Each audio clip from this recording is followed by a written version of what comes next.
Welcome everybody to the VR Master League Round Robin Group B Summer Spring Championship pre-show. My name is NightFiree with 2 E's, and I'm here with a host of fellas. We got a nice a nice desk filled of casters. Noman, Sleepy, and Triple Nipple. How are we doing today? We'll go down in that order. Noman, how are you, sir?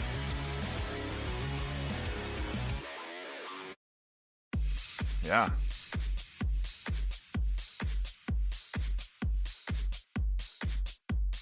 Yeah, absolutely. It's going to be fun. Sleepy, how are you today? You sleepy?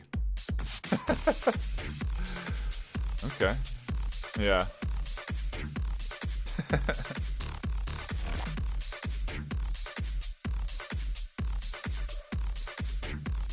Well, geez Louise. And then over here we have Trip. How are you this afternoon, sir?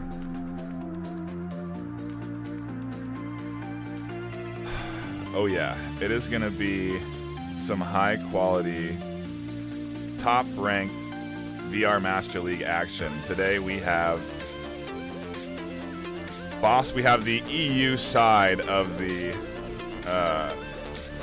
round robin stage. Yesterday we had round robin A, where Globochem and Blaze managed to take the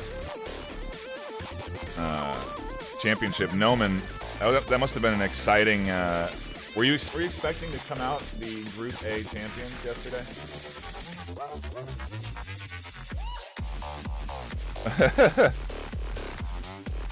Absolutely.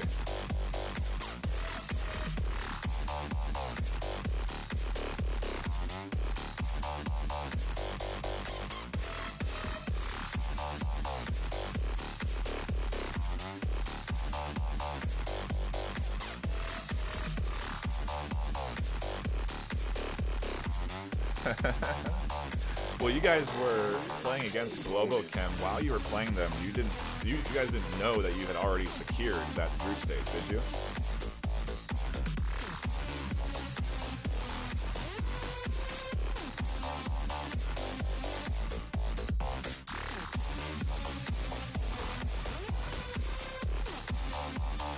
Yeah.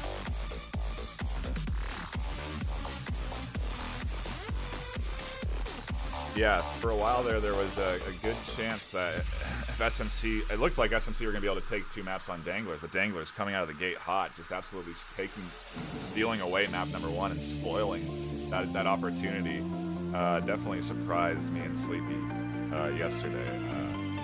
But that was yesterday. Today we have Round Robin Group B. These are VRML Leagues ranks 1, 4, and 5, and our Challenger Cup finalist, G-Men. And this is the EU side. This is Beginners, Boss Fight, and Lemon Squad. And just a reminder of the format here, each team plays 2 maps against each other. The top 2 teams in Round Robin B will go down to the semis, where they will be facing off against the top 2 teams from Round Robin A, which are Globochem and Blaze. And then we have the 2 teams from there going off into the final bracket on May 25th. And the champion of that goes to the ESL VR League Season 3 Finals, June 8th and 9th. That's the LAN event. And that'll be really exciting to see because that's a different format over there. Sleepy, maybe you can talk on how that sort of affects the gameplay.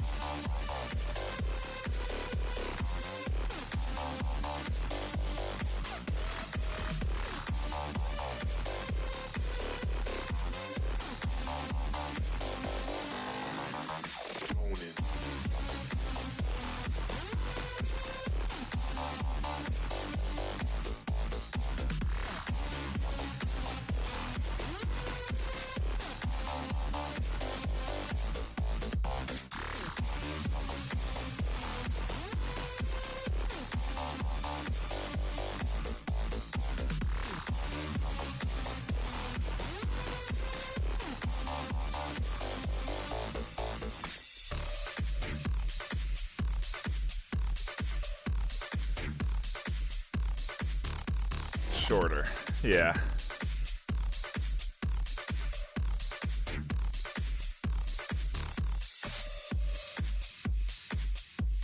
Yeah. I absolutely agree. I think it's a better judgment of the overall skill set and your ability to play consistently for long periods of time. Absolutely.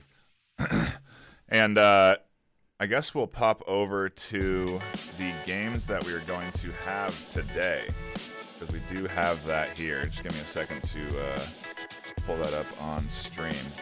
We'll take a look at it. But Trip, I'll start with you. What out of these matchups are you most excited for today?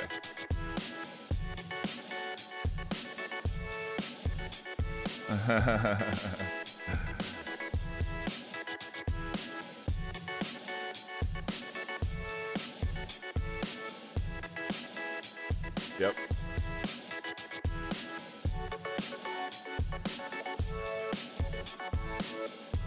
Yeah, they definitely have some tough competition starting the day off against the #1 team in the world, a team that has won several VR Master League seasons. It's definitely not going to be an easy battle, but Beginners, I feel like maybe have been showing some weakness lately. Noman, do you think that there's a chance G-Men can take this first map?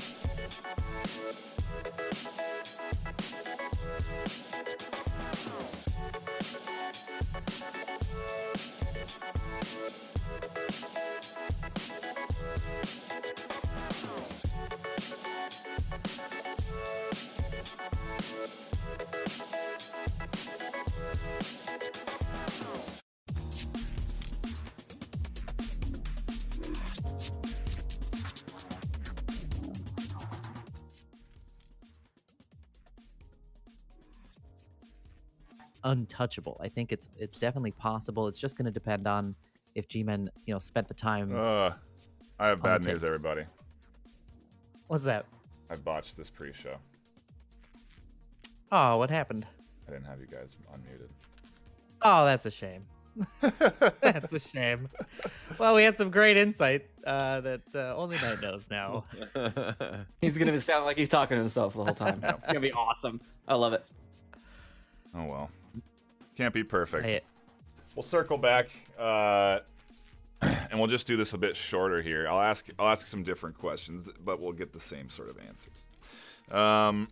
Noman, out of all these matchups, who do you think is going to be? Who do you think will be the surprise? I guess. Who do you think anybody can be an upset here? Is there even an upset team in this? Yeah, I mean, these brackets have been they're so close. Yeah. It's kind of hard to say that there's going to be an upset. I mean, really, it's the top 8 from VRML fighting in the semis. I mean, what can you say about like who doesn't deserve to win it? I think, G-Men is truly going to be the upset here. Like if anybody is the underdog, it is them. But even then, I mean, they're a very solid team. They've been playing really well towards the end of the season. They definitely deserved, to get here at this point. I think the other team that, I think we're going to keep our eyes on is Boss Fight, and we'll see if they can finally have that win against beginners that they've been sort of clawing for all season. We've had a lot of good games between them, so that's kind of my 2 picks. Those 2 low 5 and 8 standings teams. For sure, Sleepy. What do you think? Do you think there's going to be any spoilers today? Out of all these matchups, which one are you looking forward to the most? I'm looking forward to the one that's first up, G-Men and Beginners. I know, me too. To be honest with you, I mean, Lemon Squad could really spoil it for anyone, but I've heard rumors throughout the various channels among the Discord whisperers that Lemon Squad have been a bit lazy this season over in the EU, and so maybe they'll prove to everyone that they're still here to do the dang thing and get it done. Yeah, I guess if you were going to sort of identify a weak link in this group stage, I think I would actually side more with Boss Fight, 'cause I think Lemon Squad have been showing like some flashes in the pan against beginners. If I'm not mistaken, I have to go back and look at the recent matches, but That's true. I mean, they are where they are for a reason. Right. I'm not discounting Lemon Squad at all. I'm just saying what things that I've picked up on from various things that I've read and whatnot. So yeah, that's what I'm expecting. They're an underdog to me. G-Men had to fight their way in. They had a kind of tough season, but I want to pull for them. However, I think I'm still going to call it more for an EU team here in this round robin group. They might pull that second place though. And Trip, you can do your chant again because nobody heard it the first time. USA, USA, USA. Yeah, so you're obviously siding with favoring G-Men. Are you? I guess I wouldn't say favoring G-Men, but do you hope that they can be the spoiler today? I'm hoping that they take one of those 2 spots. I mean, they had to work so hard to get here that I want them to keep working hard, and I want them to take. I love all the teams, but I want G-Men to win.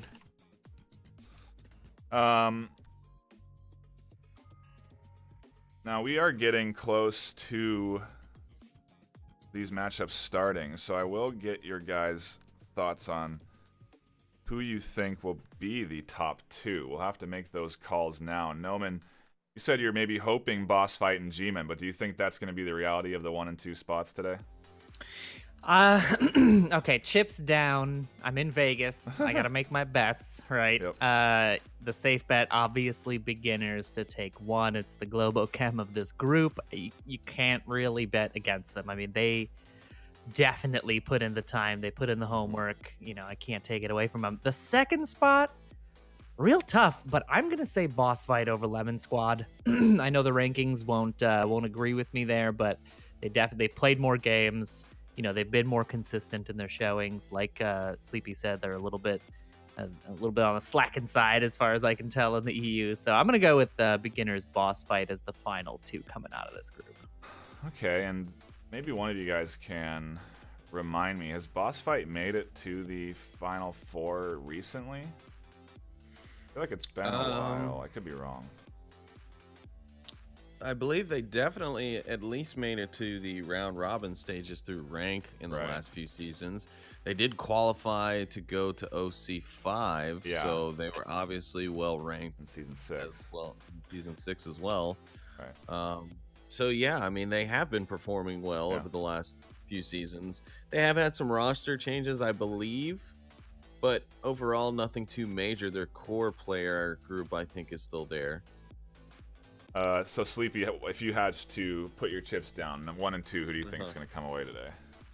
Well, I agree with Noman on the kind of automatic pick for beginners in slot 1, and then for slot 2, I really would have to see how that round 2 fight between G-Men and Boss Fight go to give you a better answer, but I would say it's going to be a fight between those two to see who goes. I think G-Men's going to perform well. I think Boss Fight's going to perform well. And I think we're going to end up having to like really break down the tie-breaking scenarios in order to really determine who's going to come out second. But it's going to be either G-Men or Boss Fight in the second slot. And Trip, who do you think is going to be 1 and 2 today? Well, so I think that the dichotomy, big word of the day, folks, between G-Men and all the EU teams, although beginners have been playing a little more aggressively. I mean, we always say EU is slower, right? But the last couple of times I've watched them, either in VRL or VRML, they've been a lot faster. Maybe given to the time constraint, but I don't know if G-Men's gonna be ready for that. I want Lemon Squad and G-Men. That's my 2 picks. Wow. Yeah, it would be quite a surprise if beginners didn't come out of this group. I mean, could you imagine a Final Four without beginners? It would have been, I don't know if that's ever happened. I think it's almost always been beginners Globochem in the finals. When was the last time it wasn't beginners Globochem? Season 5? Was it before the real season started, back in the old days? I think it happened in season 4 or 3 or something, but it was a while ago. Yeah, Boss Fight have made it their way all the way to the finals themselves a few times back in like season 3 or 4, maybe. Yes. Yeah, you're right. I don't have it pulled up directly, so somebody would have to correct. Season 4 was Globochem Mob Squad top 2. There you go. There's a season where it was not beginners Globochem. Yeah, so it could happen again. It's a very good point. This is definitely the group stage if it were to happen, for it to happen. So we'll see. I do know that each of these teams have been doing their homework, to say the least. You know, Noman, you guys watch tape on Blaze? Oh, of course. Of course we do. I mean, especially when it comes to the end of the season. We try to do it during, but you know, I think a lot of the times we plan on being the wild card. We plan on being the surprise. But when it comes to the semis, you know, you gotta dot your I's, cross your T's. So we've already been watching tape on this, and obviously today is going to be a good example of what we can expect next week. I mean, we'll see. I imagine all these teams, when you're in the top 8, you're doing some kind. You know, someone is. It may not be everybody on the team, but someone's doing that homework. Yeah. Absolutely. And just before we break off, because we are going to have to prep for our games here, I'll explain where we're going to be broadcasting these games. G-Man and Beginners will be starting off the day here on Master League 1 with me and Sleepy. Over on Master League 2, we'll have Lemon Squad and Boss Fight with Noman and Trip. And then on Master League 1, we will have Beginners and Lemon Squad. We're basically going to be following Beginners on Master League 1, and Master League 2 will get the other games. That is the schedule to kind of simplify where you can catch the games. It'll go in this little zigzag pattern for 1 and 2. And I think that's going to be it. We have to go prep. So thank you guys so much for tuning into the pre-show. Apologies for tech difficulties, but hey, you know, we'll figure things out halfway through and we're good. So no worries. And we'll be giving you hot VR Master League action in like 9 minutes time. So don't go anywhere. More VR Master League, the beginning of Group B, coming up shortly. Bye-bye.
Welcome, everybody, to the VR Master League Round Robin B, Round 1. G-Men versus Beginners. My name is NightFiree with 2 E's. I'm here with my co-caster, Sleepy with 2 3s, and a happy Mother's Day to all mothers. Sleepy, how are you today? I'm doing well, NightFiree. Thank you so much for having me. I'm looking forward to these great matchups today. Basically, an all-EU bracket. Sans the old G-Men who managed to squeak their way in through the Challenger Cup final, beating out Legionnaires. But yeah, definitely going to be some exciting matchups here on the channels today, NightFiree. Absolutely, and we're kicking it off with G-Men Beginners on Master League 1, and over on Master League 2 we have Lemon Squad versus Boss Fight, an equally hyped matchup. I'm really curious to see how that's going to start out, you know, who's going to win over there. But yeah, we got the NA and EU battle right here today to start it off, and I'm excited to watch my old squad and see what they can do. I used to be a former member of G-Men, and they're looking good this season. They have a great roster, great active roster, and I think they're going to be a real threat to Beginners if they can play a good game, which we are going to get into shortly. So we got to talk about pick ban, Sleepy. Yeah, absolutely, and those are going to be pretty much as expected with these more methodical type of teams. We have the ban of Suburbia from the side of the Beginners. So that's going to take away one small map. G-Men are very strong on Suburbia, so that is a pretty smart ban for Beginners, though they're pretty strong themselves. G-Men also going to ban Cargo, and it's my understanding that Beginners have become a bit of a powerhouse on that map, similar to Globochem in the US, or the NA, I should say. So yeah, both smart bans, but I think it's going to mean some pretty long rounds here. Yeah. In round 1 of the tournament, NightFiree. It's definitely leaning that way for sure. But we are starting map number 1 on Quarantine. So things could be starting slower for us here in this series. It could. But we're fortunate enough that it's not. So I'm excited to hit it off on Quarantine, because then, you know, we could go into Bazaar. I'm expecting map 2 to be probably Downfall. Yeah. But this was Beginners map pick, which I find kind of interesting. So I figured Beginners would probably opt for Downfall. Yeah, I would have thought that myself, but, you know, Beginners also have a very strong Quarantine play. I've seen it when the Danglers played them in a challenge match before. And the Danglers told me after that match, they were like, yeah, they were way stronger than we expected on Quarantine.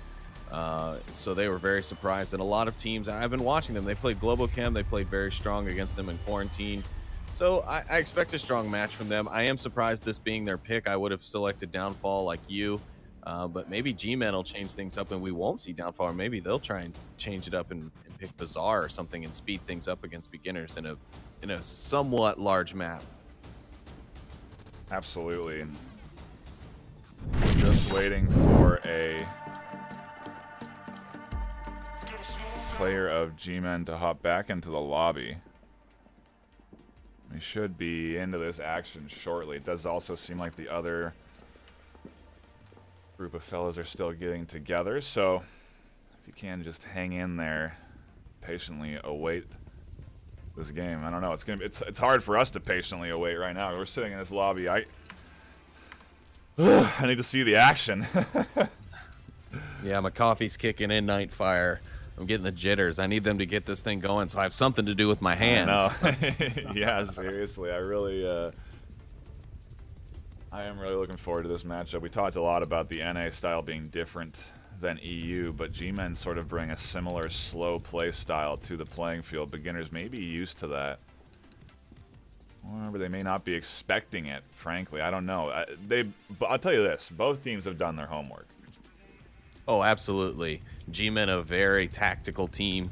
They brought out the notebooks in Leicester over in the UK when we were over there. They had all the plays and the notebooks ready. So I definitely expect them to be prepared for what Beginners bring, at least as far as knowing positions, knowing kind of favored routes, things of that nature. But Beginners also going to have done their homework, because G-Men have been bringing us, you know, a sense of shock and awe to their gameplay as well. We saw a pretty quick play on Bazaar. Yeah. not too long ago from G-Men. I think they took the round in like 45 seconds, and that just blew my mind. I think that was actually against Legionnaires in that Challenger Cup Finals. They did that, and it just blew me away. Yeah, it was an insanely fast cap. I didn't think they had anything like that practiced or anything like that really under the in their arsenal, so to speak. But I wonder if they have anything. I don't anticipate seeing anything fast on Quarantine unless they get a specific spawn. I think we're gonna see pretty standard 3-2 splits. I'd be impressed if either one of the squads did a 5-man rush on one side. It's just something you don't typically see these days. Yeah, at least I not agree. from the EU. Maybe I don't know. I don't know, because danglers definitely don't do that. You know what I mean? They're a spread out, sort of converge on with your individual ability, sort of squad. I don't know. I don't know what to expect today. I really just need to see this G-Men beginners match start off, and then I don't think I have a better idea. Yeah, you're right. We're just making assumptions, Yeah. but I agree with that. I think we're going to see a lot of squad play, so a lot of 3-2 tactics, like you said, and possibly, if anything, we'll see maybe some 4-1 tactics. Maybe not full-on 5-1, Right, 5-man pushes, but 4-1 pushes where one man's going to try and come in from the south. I think you'll definitely see that from beginners here, and probably even G-Men. I believe they even sometimes run a play where they pincer it with a one-man push from the opposite direction. And beginners starting off round 1 of map 1 with a southeast spawn. We'll see how they steal this. They're going 3-2 split here. You're going to send 3 across the street. No smokes.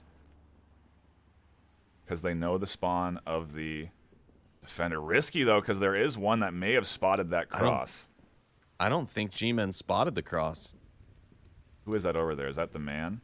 Yeah, Just the man brassed in the him out. crater has his eye over there. I don't know.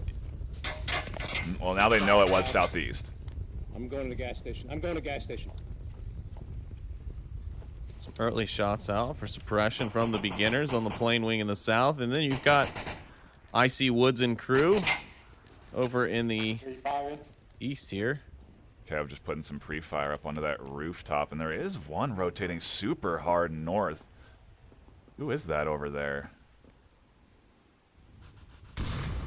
Zach Fontaine. Ooh, and he gets picked up by Kev as he tries to rotate out in the open. Some nice shots from Kevin to that 2-story, and that's an early pickup for beginners. G-Men down 4v5. Yeah, you got to watch pushing those open crossings against a team like beginners. They know where those angles are, especially from protected places like where Kev picked that up. And, yeah, you really just can't risk that sort of thing, especially on a map like Quarantine or even something like Downfall. Risking those open crosses or those aggressive pushes through the opening are going to be a pretty bad idea typically against beginners. You have Smoils here advancing up through the smoke, trying to get an angle down into that rubble, and Brass to Mouth a bit exposed. I think Smoils may be able to find some shots here if Brass isn't careful. Yeah, Brass running around there, especially at full stand like that. Could get his head blown off. Some more suppression in from the south there. Yeah, Killinger tossing some rounds off from the plane wing. He'll be running into the man if he continues this advance up the south side. The man's basically waiting for him to cross around that corner there. The man also, no, well, I take that back. I was going to say the man had an interesting angle on the North Street cross, but the oil tanks there, the propane tanks, whatever you'd like to call them, Right. would block his view of that. So retract that statement, sir. There's a bit of a standstill here as they've gotten up into their forward positions with Smoils and Killinger in the south, and the rest of beginners still rotating around the north. They do have that pretty much free and easy. They did take care of that one over-aggressor, Zach Fontaine, on the hill. I think they still have one north, 404 there by the plane wing. That's right. I mean, North Control is typically what you tend to see teams go for on this objective because it's much easier to kind of come in a little less detectable from the north than it is from the south. Now, if you have a two-pronged attack going on and you can bring team members in from both sides at the same time, then that's absolutely perfect. And honestly, this is the kind of discipline that we're seeing from beginners right now. You've got Smoils and Killinger who are set up in the south, all within a stone's throw of the objective realistically. Then you've got the 3-man push who have already neutralized one in the north and are now sweeping it to clear it out. And then once they're in position, Smoils and Killinger will finally come into the picture. But they will need to speed things up as we're coming into 2 minutes and 30 seconds left in the round. Not that they're running out of time, but they are running slim. So if they want to make this push and be able to adapt, they're going to need to do it soon. Yeah, I used to be critical of beginners for not managing their time, but it's in fact they try and manage it so incredibly tightly. So I don't anticipate them to be out of position, and I don't think they'll necessarily run the clock unless things get held up, unless a wrench gets thrown in their attack. And if you can do that on the defense, if you can just get a pick or just kind of slow up in a hard push, you can really throw a wrench in beginners' timing. You're right. If 404 hears these footsteps from Kev on the roof, we could see a nice grenade up here, which could thereby stop the push. Dr. Leo Marvin will find Smoils, though. That'll help kind of slow down the pincer effect from this imminent attack from beginners. Meanwhile, Killinger coming up around the corner that the man is prone on. He's patiently waiting. The smoke has come out.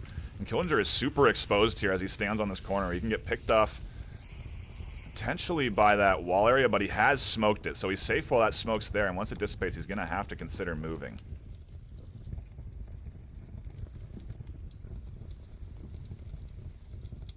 You know what? He's actually safe on this corner. He's got that plane piece blocking him. He's thinking about peeking the corner here with the man, and the man has actually tucked himself back in right as Killinger peeks, and the man's going to miss Killinger here. Maybe he can peek and catch the backside of now Killinger completely exposed, and it should be a free kill. It is. Patience is a virtue, and G-Men now 3v4. I think something happened that you were about to call it over there, Sleepy. Yeah, we've got Kevin 404 here in the north courtyard. Kev's going to come around the corner and find 404.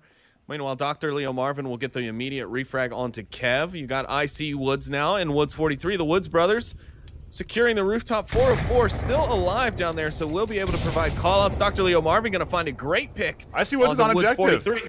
I see it, but Brastamouth sees him as well, and he comes in and cleans up the Woods brothers and give G-Men the defensive round to start things off with a win for G-Men. A really solid defensive round there. They stayed patient. That's what you have to do against beginners. You know, you just have to stay tucked in. You have to believe in your spots until it comes down to those last few seconds, and that's beginners' strategy. They want to worm you out. They want to make you feel uncomfortable and start to shift and readjust, and that's when they catch a pick and they get that advantage they're looking for. They couldn't get it after they got that early kill, and G-Men just tucked in and held down. A nice solid defensive round. They almost have this like hostage negotiator mentality, the beginners attack. Like, they surround you, right? And then they kind of let you know that they're there. And they just wait for you to get antsy and like want to pop up and take a shot, and then they just pick you off, you know, until they finally take all the hostage takers out and things are good. But G-Men, the hostage takers in this round, were able to best the SWAT team of beginners, if you will. But otherwise, yeah, great play by both ends. And, you know, everything really started to click for me about how the beginners now play after seeing that setup there on this very, very difficult to attack NightFiree objective. Dude, they had Smoils at that little barrier. Yeah, he was there for about 4 minutes, like just sitting there looking for a pick, waiting for it to see if he could spot anything in rubble. Such discipline on the side of beginners, and we know that G-Men have that as well, as they like to play very methodical and stuff. They're very good about being patient, and we saw that come to their aid in that last round. But now it's time for them to attack NightFiree. Let's see if their methodical style of gameplay is good enough to best the beginners. Yeah, and look at this defensive strategy. They have sent 3 up here in the north. And it's actually north control. It's played very well into the spawn that G-Men have gotten. They got that crater spawn, so they're sending 2 north and 3 south. Yeah, look at that spread on the defense. Dr. Killinger finding 404 already. Kev ready to spot the cross here in the far north at the white truck. And yeah, exactly what you said. If they swung their guy who's watching the North Street cross over by the plane, if they swung Woods out farther south, they can actually probably wrap him around and almost rope off the offense of the G-men here. I don't know if that's really beginner's MO though. I'd be surprised no, if not they at did all. something like that for sure. Yeah, mine would be definitely coming out of the old brain bucket. And now G-men kind of have to refocus. They getting caught out early like that into an early 45 deficit. They putting some rounds over towards where Kev is. And Kev just putting out some suppressive fire of his own. So they now know there's one behind 18-wheeler at least. Smoyle's putting shots on the roof, so they have actually identification of two defenders. Smoyle's on the roof and the 18-wheeler there, if they utilize that sound information properly.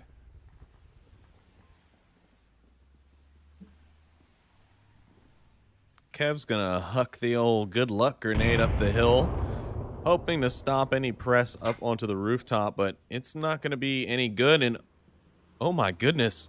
Oh my God, NightFiree, look who this is. Dr. Leo Marvin is inside the G-men defense. No, beginner's or defense. Inside the beginner's defense, I'm sorry. If he doesn't make a sound, he's got this. Has to be. Woods is getting, they've done it, dude. They've gotten aggressive. Leo can creep his way in here and crawl up to objective and cap a la Sickness style. And beginners would not see it coming. Unless Woods 43 adjusts, and he is coming back, and he is inside, and that's going to be shots from Leo. Now beginners have to panic. They just heard shots inside near objective. Smoyle's peeking up over the ledge. Yeah, he's looking for it. The smokes are out. He's trying to fire up over the corner. Leo Marvin's pressed 2 smokes. The smoke on the objective is good. Fantastic. He can definitely utilize it. If he can get rid of Smoyles here, he's in a good spot, but his teammates need to hurry up and back him up. It's going to cause a lot of pressure on them. That's going to put them out in the open, so this could go badly for G-men. It's very unfortunate Dr. Leo Marvin had to pull that trigger, but he did what he had to do. I think that was a huge move from Leo. He's completely shifted beginners' defense, and they're using all their utility now. Beginners in a full scramble to defend objective as Brass crashes up onto the roof, tosses a nice nade. Smoyles has tucked himself into the back corner. I don't think Brass is going to be expecting this. They also got to watch out for Kev down here at the rock. He could come in and find the refrag. Dr. Leo Marvin's going to go down in a trade with Smoyles. Here comes Kev. He's coming up the hillside. Is he going to see him? Yes, he's going to find both on the rooftop. Meanwhile, Zach Fontaine on objective. Do they have eyes on? They don't. Zach's trying to punch in the code. No. Kev can't see it here, and Zach's on objective. Can he get the 2-point lead? I see Woods about to peek, and he doesn't in time. He does! Oh my God! NightFiree, holy smokes. G-men coming out with the cap and pushing their lead 3-0. Oh my God, the Challenger Cup final qualifiers coming in and knocking on the door. And they're kicking in the door of the #1 team in the VRML after regular season play night. That is insane. And we thought Dr. Leo Marvin was going to have it, but no, Zach Fontaine is going to come in and sneak in. Unbeknownst to us, we're watching the action on the rooftop, and he's done wormed his way inside. It was all that. That was all Leo. It really was Leo, though, because Leo early caused that panic and caused the shift. Once they had denied Leo early, they thought they had stopped that push, that attempt onto the objective, and then they take 2 out on the roof, and they start to feel comfortable, like they've stopped this push. They completely forget about Zach, the last attacker, and it's just. Woods could have peeked and had a line of sight. I think the guy on the roof could have peeked and had a line of sight. They just got pressured and forgot to check. Yeah, I mean, it happens. That scramble will cause some damage to you. But man, that wow. We're underway, man. Round robin Group B is hot and heavy. Beginners. Woo. And another very capable objective here, NightFiree, to be honest. Yeah, so maybe beginners can come back and get 2 points on the board here. It's definitely the opportunity. G-men tossing out some defensive smokes, and those are on point. That should allow them to cross pretty safely, and they don't actually even need them considering the spawn is crater for beginners. Yeah, you just can never be too careful. Nope. They're going to also put some pre-fire down, Dr. Leo Marvin. Getting those shots out quick towards the north hillside in case of a quick spawn. Or not a quick spawn. The quick spawn is really in the west for this objective, but it's a pretty quick spawn in the north as well. Beginners, though, they're going to get the crater spawn, so the longest spawn for this objective. And probably one of the toughest, because you really can't do much with that east side. As we can see, Dr. Leo Marvin picking up a nice frag. That was a long-range shot, dude. That was a great shot. He was way back there trying to make that the cross on the way back side of the street. Yeah. And out by Pratt Rock, I see it. Leo with a great tight shot denies that. I think he was feeling confident because he saw 404 early, and so he's trying to advance over to 404's position and just kind of maybe, I don't know. Leo, though, nice angle there. It is, and a tight angle too, so to get that kind of shot is a split-second reaction. So some amazing stuff, and he's already found 3 already in the round. And the G-Man, or the man I should say, he's gonna find Icy Woods in the west. That's both Woods brothers now down. That's a big pick on the beginner side, and if they're not able to even get those guys up, that's going to be tough on their plans here to get this attack. G-Man could be looking at this first map win. I'm going to get it out somehow today, NightFiree. It's all right. It's still early for us NA folk over here. But I mean, we were anticipating, I don't want to say anything, but these rounds haven't been that long. You know, they haven't been going down to the last minute, have they? What was that last? I guess I don't know what the last round timer was. Beginners have been using their time. The last round timer was probably down to around the 2-minute mark. Okay. But the one before, you know, we did see the beginners pressing time a little bit. I forget there's only been 2 rounds. I know. It's still amazing to think that somebody capped on beginners in round 1 here today. Rez coming out onto Woods 43, so now he's going to try his luck at holding his smoke and crossing the street. And he is not lucky. Leo just pumping rounds into the smoke does find him. And 404 finding Killinger. Oh, man. And now Kev is trying to make his way over to revive his down teammate, Icy Woods, here in the western alley. But the man has got this alley pretty well locked down. He is going to do a bit of rotation there off in the distance. But he's keeping a watchful eye on this, so Kev is going to have to be very careful. But the man is constant moving around. I think Kev's locked in on this. Yeah, here come the shots from the man. Kev firing back. They trade. Kev gets the headshot, so the man is done for, but unfortunately so is he. Icy Woods now downed all by himself here in the west. His nearest teammate is, well, nowhere even close to near. It's Smoils over in the far east. Yeah, we just traveled halfway across the map to go back to that last attacker. And beginners are, I don't think they're going to take map 1. This is going to be G-Man 4-0 on map 1 against the #1 team in the world. Whew. This is insane. G-Man coming to play today. They know that they can do it. They know they have the skill. And those recent pickups of Dr. Leo Marvin and Brass to Mouth really showing their skills today. Dr. Leo Marvin going 6-1 on the map so far, and Zach Fontaine will pick up Smoils from the plane wing, and G-Men NightFiree are going to take the first round against our #1 ranked team, Beginners. What did we just witness? Map #1 getting absolutely swept away from Beginners, and it was their map choice. Yeah, that's the crazy part. We are going to map 2, which will be G-Men's choice. Yeah. So now what's going to happen with them? Well, they have been doing quite well on Downfall lately. I wouldn't be surprised to see that. I don't know if Bazaar... I don't know. They did great on Bazaar yesterday, too, though. You know, they have that fast cap strategy down, and I'm sure they've done their homework on Beginners and their defensive strategies, so... I don't know, but I'm 50-50 right now on Bazaar or Downfall. Yeah, you're right. I mean, this is going to be interesting to say the least. G-Men probably one of the strongest NA teams on Downfall. Also, Globochem, they have a very strong Downfall game, of course, with the likes of Arsenic, Pants, and Toast around. Yeah, G-Men also very, very strong on Downfall. So I wouldn't anticipate, you know, seeing that map, or I would anticipate seeing that map, or like you said, Bazaar would be another one. I think they would play that well. I think they could take Beginners on that map, actually. So who knows? But G-Men starting it off very nicely with that win on Beginners. I'm still kind of in shock from that. And that was a excellent start off to Group B, to say the least. And, you know, I don't recommend going anywhere else, but there is more action on Master League 2. I'm curious to see how Boss Fight and Lemon Squad are squaring away right now. I guess we could do a quick check up on the score line now. Just give me 1 second.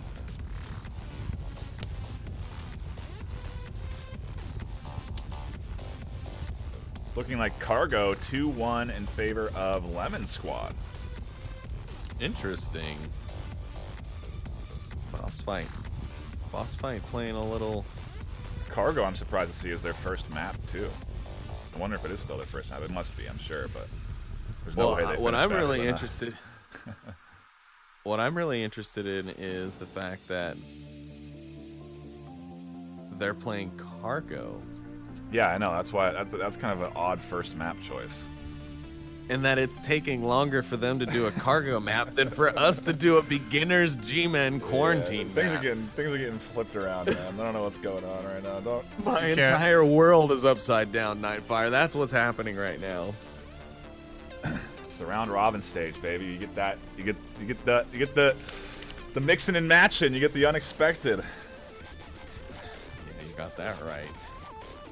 And well, I was right on being 50-50 because we are going to go into Bazaar for map number 2. They must have been feeling good after taking it against Legionnaires the other day, so I'm sure beginners are ready for any fast strats, though. They have also done their homework. They watched that cap happen. You know, they're not going to let something like that happen to them. Yeah, you're right. Beginners also play this map very strong. Their coordination really comes into play in a map like this where they have a lot of cover that they can use to move with. So we'll probably see them getting into positions like we did on Quarantine while they're waiting for their teammates to swing around on a completely long flank on the other side in order to surround the objective and then hit it hard at the end. But G-Men will definitely utilize the quicker spawns for quicker action. However, I've heard that beginners are turning things up when the objective and the situation arises. So I'm hoping we see that from them as well. We kind of saw the kind of stereotypical beginners gameplay at the start of, you know, today with their quarantine play. Now let's see if they can show us that new beginner strategies that we've heard so much about and how dangerous it can really be. We just have to patiently await start of map number 2. This has been a great round robin Group B start. I couldn't have asked for it any better. I guess if it was 4-3 maybe that could have been a bit more exciting, but the unexpected is also good. Yeah, oh no, absolutely. I mean, this is just proving why it was just a matter of circumstance that G-Men was not already in these round robin group stages. They're a strong team and they deserve to be here. And, you know, they proved that with their win over Legionnaires. They're proving it with their map 1 win of 4-0 over beginners. And then now they're hoping to do it again here on Bazaar. So we'll have to see. But I mean, yeah, they're just proving exactly why they should be here today.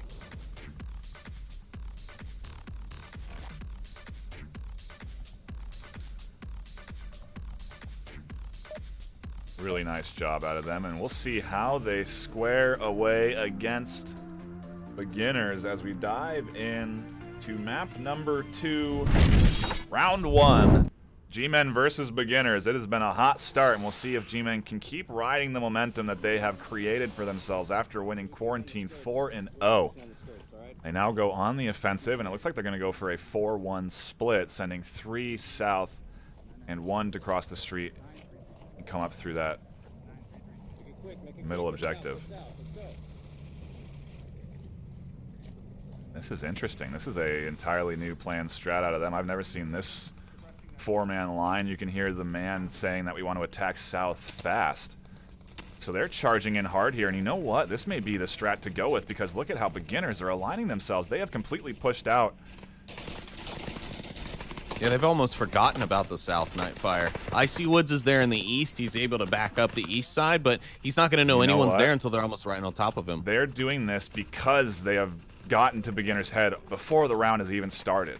Beginners are nervous about that fast push, so you have to stack heavy inside objective. It opens up this east side, and man, and they're still very focused on that side of the map. If G-Men were planning this, it just seems to me like a brilliant choice to be pushed to start this round off east like this. I mean, Oh boy, the strategizing I'm thinking of that must have been going on right now is intense. We'll see if it pays off. Yeah. Things are changing up though for beginners though, as Woods 43 pushes his way over to the east now. I see Woods gonna put out some shots, but here comes the smokes in. A nice frag here from the man in 404, but Woods will be inside. He'll be safe from the fragmentation pieces. But here's 404. He's right around the corner. Woods gonna try and chuck a grenade of his own. He could get the man with this one. No, it goes long. 404 runs right by IC Woods, but he does grab Killinger. Zach Fontaine and Woods are right on top of each other. Woods finds Zach Fontaine. 404 picking up IC Woods, brass to mouth, taking down Smoils. G-Men have total control. 4v2. Blue Room is under fire. They have one on objective. Is a cap a possibility here? It totally is NightFiree. If there's any utility left from G-Men, they did utilize a lot of it here to get themselves across the street in the east. So I'd be surprised if they have very many smokes left with this squad.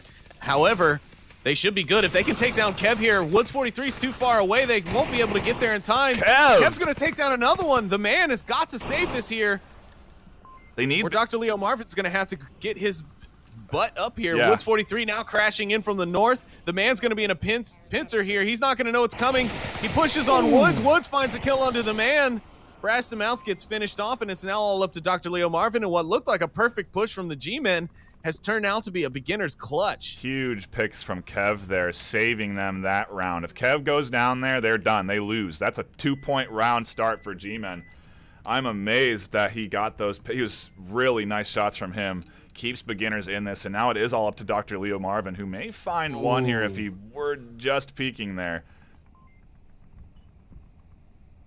I know they have eyes on objective. I know they're concerned about objective, and this is going to be one kill. Now it's a 1v1, and he immediately rotates out. Smart moves, shoot, move, and kill, and he's going to smoke objective.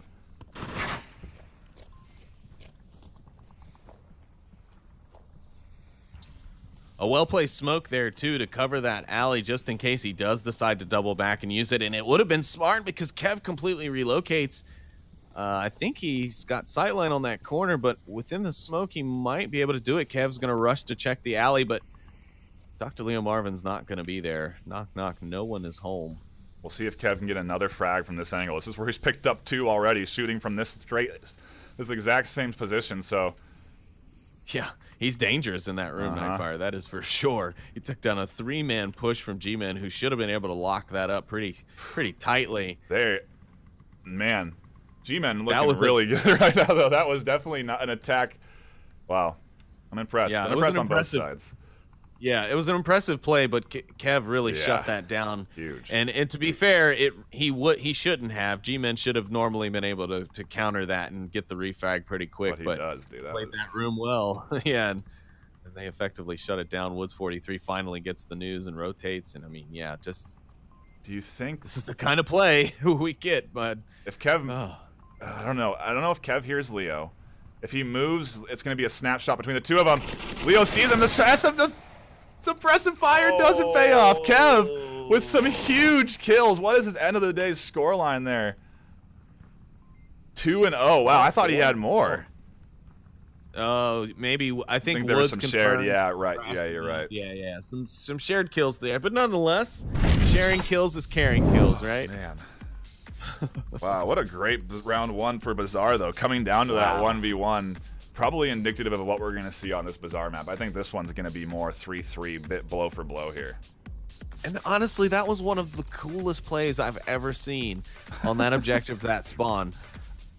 I mean, I've seen teams utilize that spawn as also kind of a quick spawn. I've seen SMC kind of push this objective from that farther southwestern spawn as well, but G-Men with the just blitz down the street like that, and like their arrows were all in a line on the mini map. It was like it was a march. It's really cool to see them using multiple strategies to play into the hands of the enemy. If you're watching G-Men's tapes now, you got to be you have to defend both sides. You have to worry about the hard rush. You also have to be concerned about the East flank. They're really getting into the minds of these teams that watched footage all before they even play them. You know, they're looking great today. We'll see if their defense can hold, though, because I'm sure Beginner's feeling good after clutching that defensive round. Now going on the offensive in round 2 of map number 2. Take some breaths, Sleepy, and prepare for the action. Yeah, you're right, NightFiree. Beginners finally, though, able to shut down that momentum of G-Men. So this could be a turning point in the series here. They could go 1-1 here in the first series of round 1.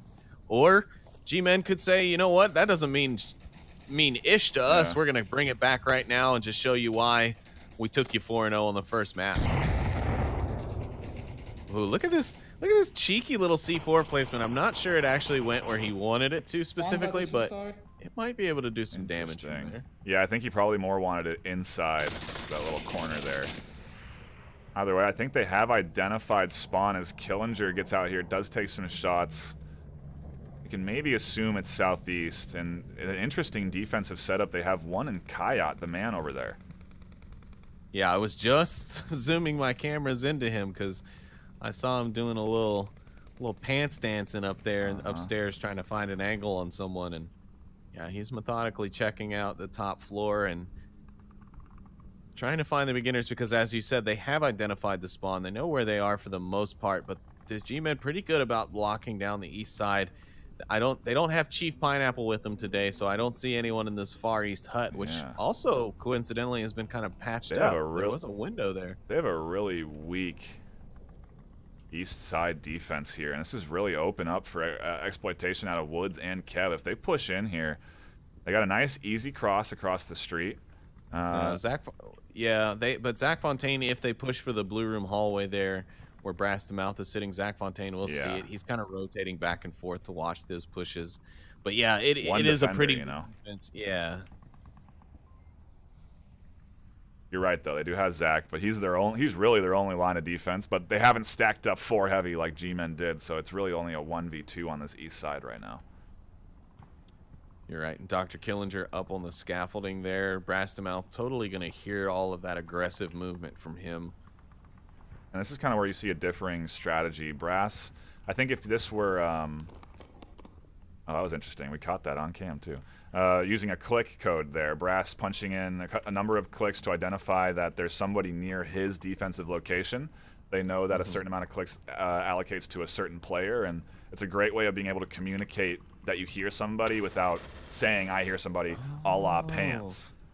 I see Zach's spot, and he gets a pick from it. He finds Dr. Killinger on a sneaky peek by the little pallet of bricks here on the corner. That'll be a good way to shut down part of this eastern front, and his position becoming stronger and stronger by the moment. Woods now looking for him, though. Him and Kev will be probably coordinating to try and take down Zach Fontaine from this point. I think Brass to Mouth clicked in that he heard someone on the corner. Zach switches his angle from checking this east side to checking that corner and instantly finds that pick. Now, you're right, Woods and Zach are going to be exchanging in some blows here pretty shortly. Just a matter of time before they make their approach on the east. If Kev pushes the way he's facing, he's going to find the barrel of Zach Fontaine's weapon waiting for him on that cross without smokes. Woods is going to need to be completely in position if they plan to do a bait and switch. Moyles is going to find a kill onto the man in that Kiat building from the north side. That's a big pick, because if they don't find that and they push up into this courtyard area, then he has the backsides of the attack, you know? Yep, you're exactly right. And Zach Fontaine, who may need to rotate soon, is going to be stuck if he's not able to deal with Woods and Kev here in the east. So the beginners still playing it's still a fairly strong attack. They still have a lot they can do. Zach Fontaine getting a little risky here. He's now pushed out into the north street. He's looking for Smoyles instead, but he could be exposed to Kev at any point now. Surprised Icy Woods hasn't taken shots here. I am as well. I think maybe he doesn't think he has the angle. He wants to ensure that if he takes these shots, he's going to land them. And I think Zach was just looking at him. I don't know if they've spotted each other. I think I think they're just out of each other's lines of sight.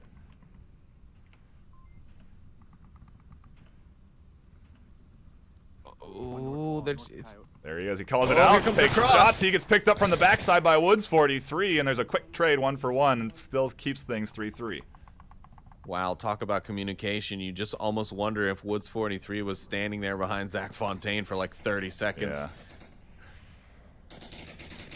Now that they've lost east control, Brass is getting a little nervous. He's starting to get a little bit antsy, and that's what beginners capitalize off of. If Brass peeks out here a little too much, Kev's going to have some great shots, so it's Got to be careful here.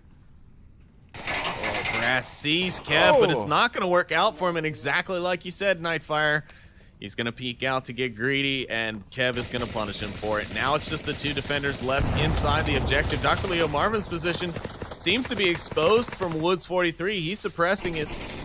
Smoyle's now going to take care of him. It's just up to 404 now with a 3-man push from the beginners incoming. This is going to be a tall order for him to get. Smoyle's here, not looking for the cap, has gun drawn, and 404 gets picked up from the back. Beginners pushing their lead to a commanding 2-0 on Bazaar. Man, beginners answering back now on G-Men's map choice, NightFiree. Is this backwards day today? Yeah, so it seems. It sure feels like it.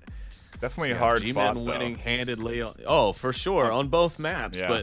But on both rounds they have been duking it out. G-Men could scrape a round off, but yeah, beginners are looking good now. Going on to the defensive round, over onto the west side of the map.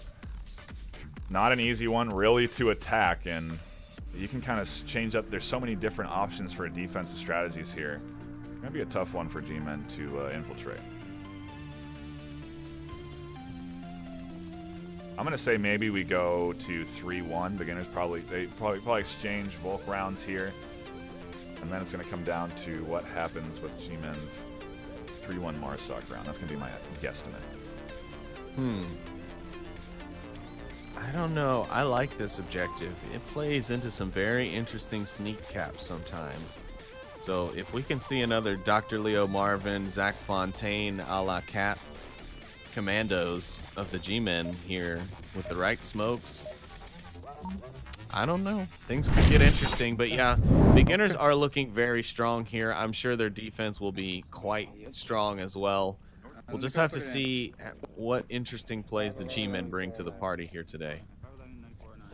They're going to skip that slow spawn on this objective, so they're probably going to opt to rotate up the center bazaar and north side instead of swinging too heavy around the south, but we'll see. Yeah, they do send 4 up north and 1 to go somewhat south. Zach Fontaine there.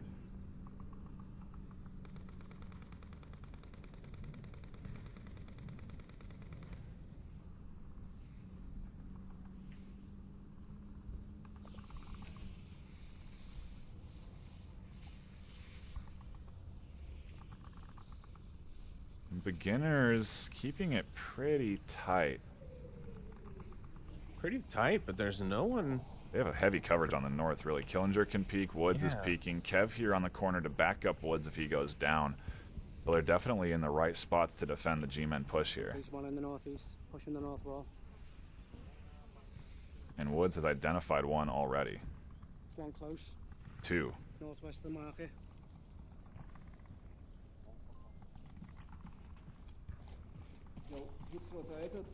I am. And this is their plan. As soon as they identified that north side push, Woods drops back out of his forward position, rotates around here. Now he's covering the other side of the north wall, which does open up that lane and for the rest of G-Men to push up. Yeah, there's still some interesting holes in the beginner's defense. Absolutely. And Brass to Mouth is possibly going to capitalize on one of them. I've been just kind of following him as you follow that north push. Him and Zach Fontaine are down in the southwest. Zach Fontaine isn't quite up to pace with Brass right now for Brass to make any real movements, but I mean, we could see something very interesting happening if... Oh, yeah, Brass to Mouth, okay. He'll get picked off by Kev. Unless he's got smoke coverage. You trying to seduce me or what? You got real quiet all of us. Starting to... Sorry, that's my thinking speak. Okay. Like, my brain is like formulating. You can hardly, like, you're mumbling those thoughts to yourself. Oh, that grenade with just a little bit less high angle might have actually caught Kev in the one spot that Brass was going to be susceptible to. and now it's going to be completely unknown to him. So if he tries to make a push here, he's going to need that smoke to be north of him so that he can get across without Kev seeing it. I mean, they also have Killinger watching that angle, and shots coming out from Woods here on that far north side, not landing as G-Men tuck in for the winter here. It is coming, or so they've said. No spoilers. I don't think that's a spoiler. That's like the biggest catchphrase of the whole spoilers. show. But yeah, Brass to Mouth here is the most forward-facing advanced G-Men member. The rest of the G-Men are slowly catching up with him. He's got the man in 404 right behind him. Kev gonna see Zach Fontaine push across the street, but Brass to Mouth will trade with Kev, and that'll help shut down their west road crossing here. Zach Fontaine has now made it over to the mini market. He's gonna have to deal with the likes of Smoils if he's not careful. Woods able to get the revive onto Kev. Beginners are back 5 strong. 404 will pick up Woods. I'm trying to combine 404 and Woods. Well, and here it is. Is Smoils or is Zach Fontaine going to find the kill first? I think Smoils may have this. Zach just saw an elbow, though. Zach takes down Smoils. He's not able to get the confirmation. I see Woods closing in to try and get the kill onto Zach. Kev finds the man. Now it is all up to Zach in this 1v3. He's in the backside. Woods tossing out a That's great a good grenade. nade. He's dead. Beginners pushing their lead 3-0 off of some good nades and nice defensive holding. As I said, I think that now is the opportunity for G-Men to get on the board on Bazaar, get things to 3-1, and then we'll see what happens. But that still has to shake out as Beginners go up 3-0 in map 2.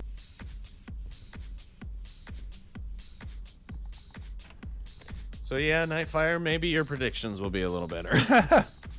Who knows? Who knows? Let's take a quick gander over at Master League 2. See how they're rolling along with Lemon Squad and Boss Fight. Maybe they're still on cargo. Just kidding. They are just into the round 2 of Suburbia, so not terribly far behind us, really. Only one round back. 2. Yeah. If that, because we're on a time delay and whatnot. So Exactly. pretty synced up. A lot of action going on across all places. Yeah, and it's been blow for blow here between these two teams. Beginners already kind of set up to take a 4-0 win back from the G-Men after they took a 4-0 win from them on the first map. So I think things are going to get shaken up today. I think Beginners might actually have to scrap for their spot in 1 or 2 today, depending on how the other teams play against them. That's going to be. But Beginners playing strong for sure. It's looking like. I'm curious if it's going to be split across the board. If everyone's going to be 1-1 at the end of this round 1. That would be interesting. Yeah. Just everything split all day. And it all depends on points. So these 4-0 maps would be your best friends. Everybody's Could you 2-2. Is that possible? I don't know. I can't do math right now, dude. I'm trying to move cameras around.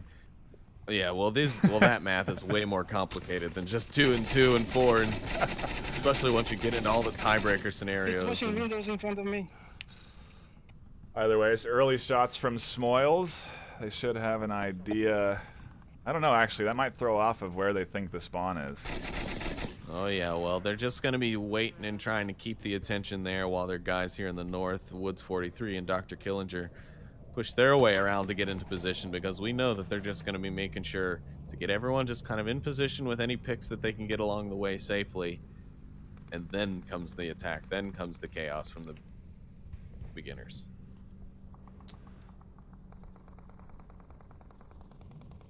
It's going to be a little bit of time, though. I'm sure Beginners are going to use their normal strats here to burn some time on the clock, try and get the G-Men defense a little bit antsy, and then work off of that.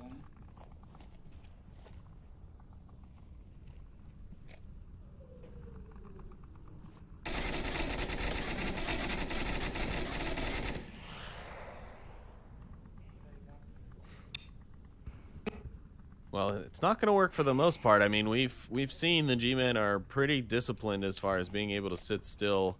Brass to Mouth, maybe one of the ones maybe the only one that has a little bit more trouble with sitting still than the others. But you look at the rest of their player models, even in the ghostings, you could see that they're all just kind of motionless, watching their tablets, watching their angles.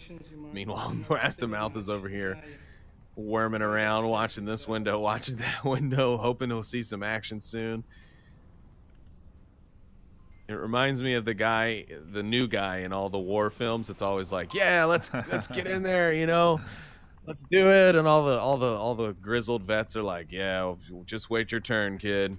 Not that Mouth is new or even a terrible player at all, because he's a fantastically skilled player and a great pickup for G-Men. But it's just like the way he's wiggling around reminds me of that, Just let me at him, that scrappy dude kind of feeling. Very pants style, and some suppressive fire onto the man.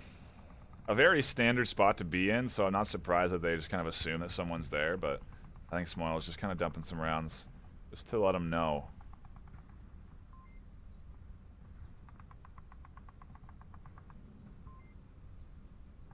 But again, nothing really happening for a little bit here as beginners take their time and inch their way forward. Probably not really throwing any smokes or anything until 2 or 1:30 on clock.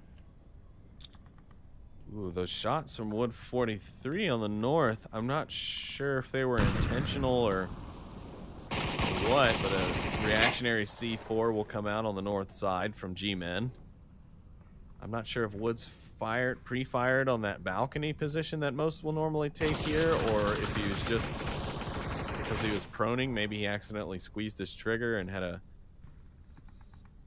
whoopsie fire. Very possible. The worst kind, too. Well, desk pop can give away your entire strategy. Yeah, definitely your position, but he is prone, thank goodness, so it's not going to be an easy spot, even if they were looking.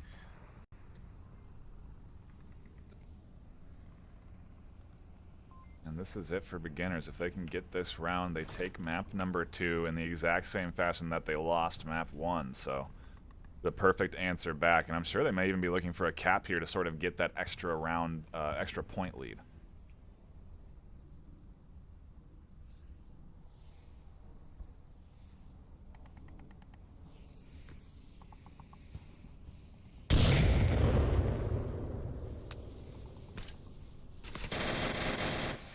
One down, pilots.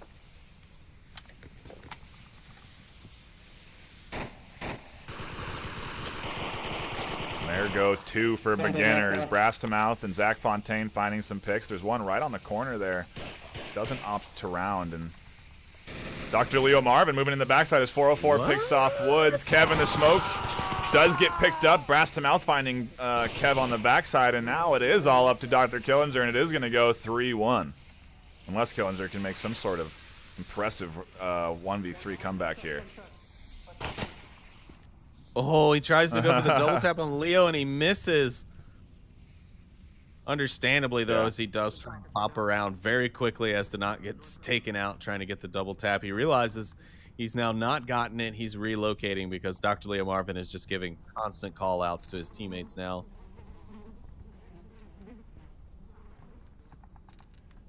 See what Killinger can do. They've crossed to get the res. Brass completely exposed, does get the trade, and G-Men on the board in this second map, pushing it to 3-1.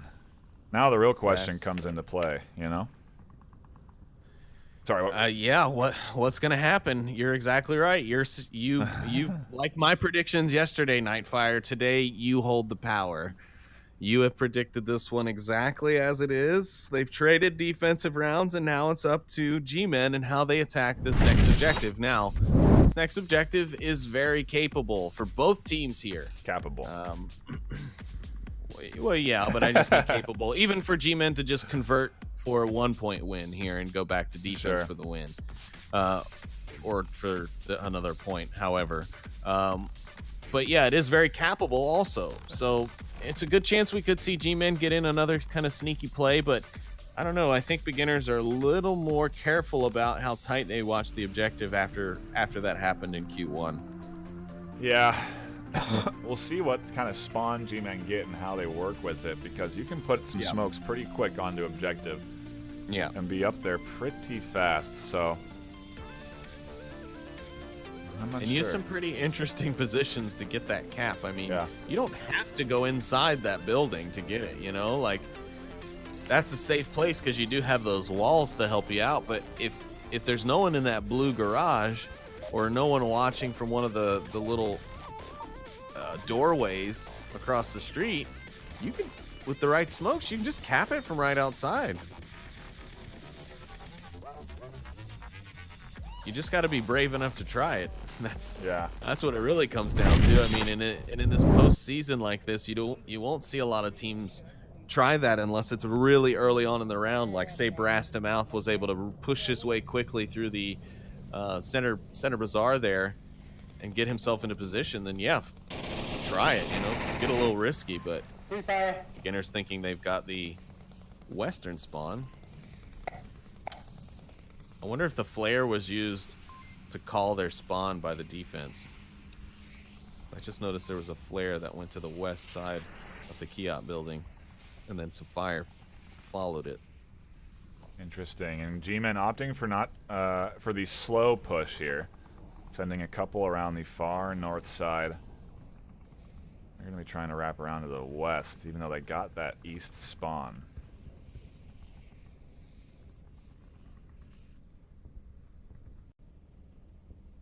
Yeah, this is definitely a slow play strat from G-Men here. They're way, look at your mini-map there. They're way back still.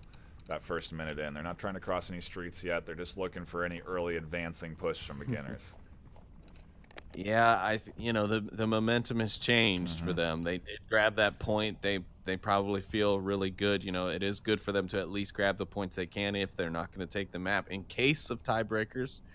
However, yeah, they're definitely not pushing with that aggression, that confidence that I think we saw in that interesting push we saw in their first attacking round on this map. So yeah, I agree. And you know, of course, you know, beginners here, they've got this map in their clutches. All they have to do is just watch this objective for the next 4 minutes and 30 seconds. And then they move on to round 2 with the win under their belt. So both teams got it all on the line here in this round. And, you know, G-Men, even if they don't win this map, they should be very proud in taking that map 4-0 against them and stopping a 4-0 response from beginners in back. So if anything, that's something great to take away from this first round, and you've got a lot more games to play. So, you know, I don't know though. G-Men still able to pull this out. You know, we've seen some crazy stuff before, and it is the tournament season, NightFiree. Yep, it absolutely is. The top tier of the VR Master League duking it out. And if you want to get involved in the Master League, you may have just seen the little link pop up there. Head on over to vrmasterleague.com/onward. You can find all the Twitter, Twitch, Facebook, and Discord links. You can get involved in the community and sign up for yourself. Woods picking off Leo Marvin, putting G-Men at a very early disadvantage. 4v5. I guess not that early. They've been waiting around for quite some time. There's only 3 minutes left on the clock.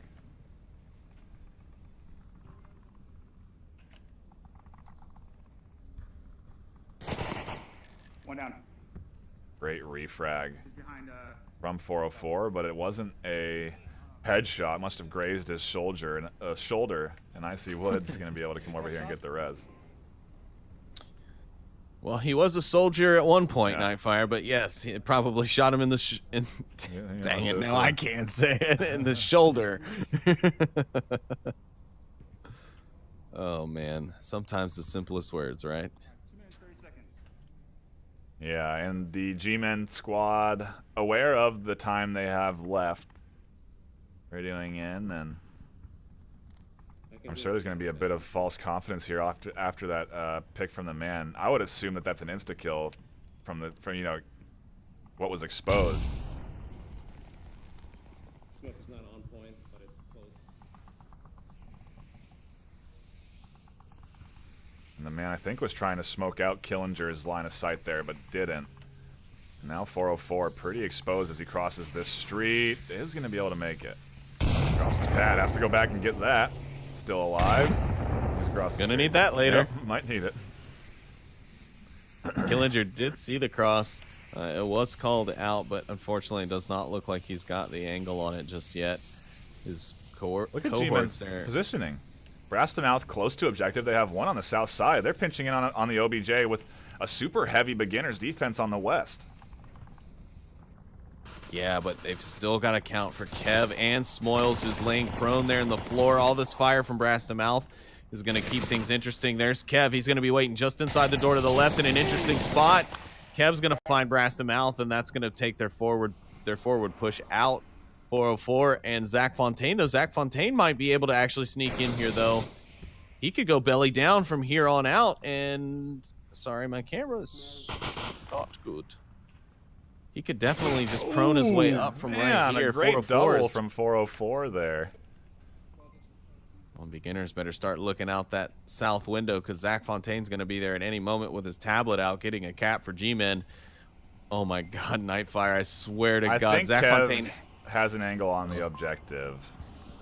Yeah, Kev is watching objective. If he prones here and caps, though, yeah, he could do it right here. Smoils isn't checking the window. He's going to punch in the code right here on the corner.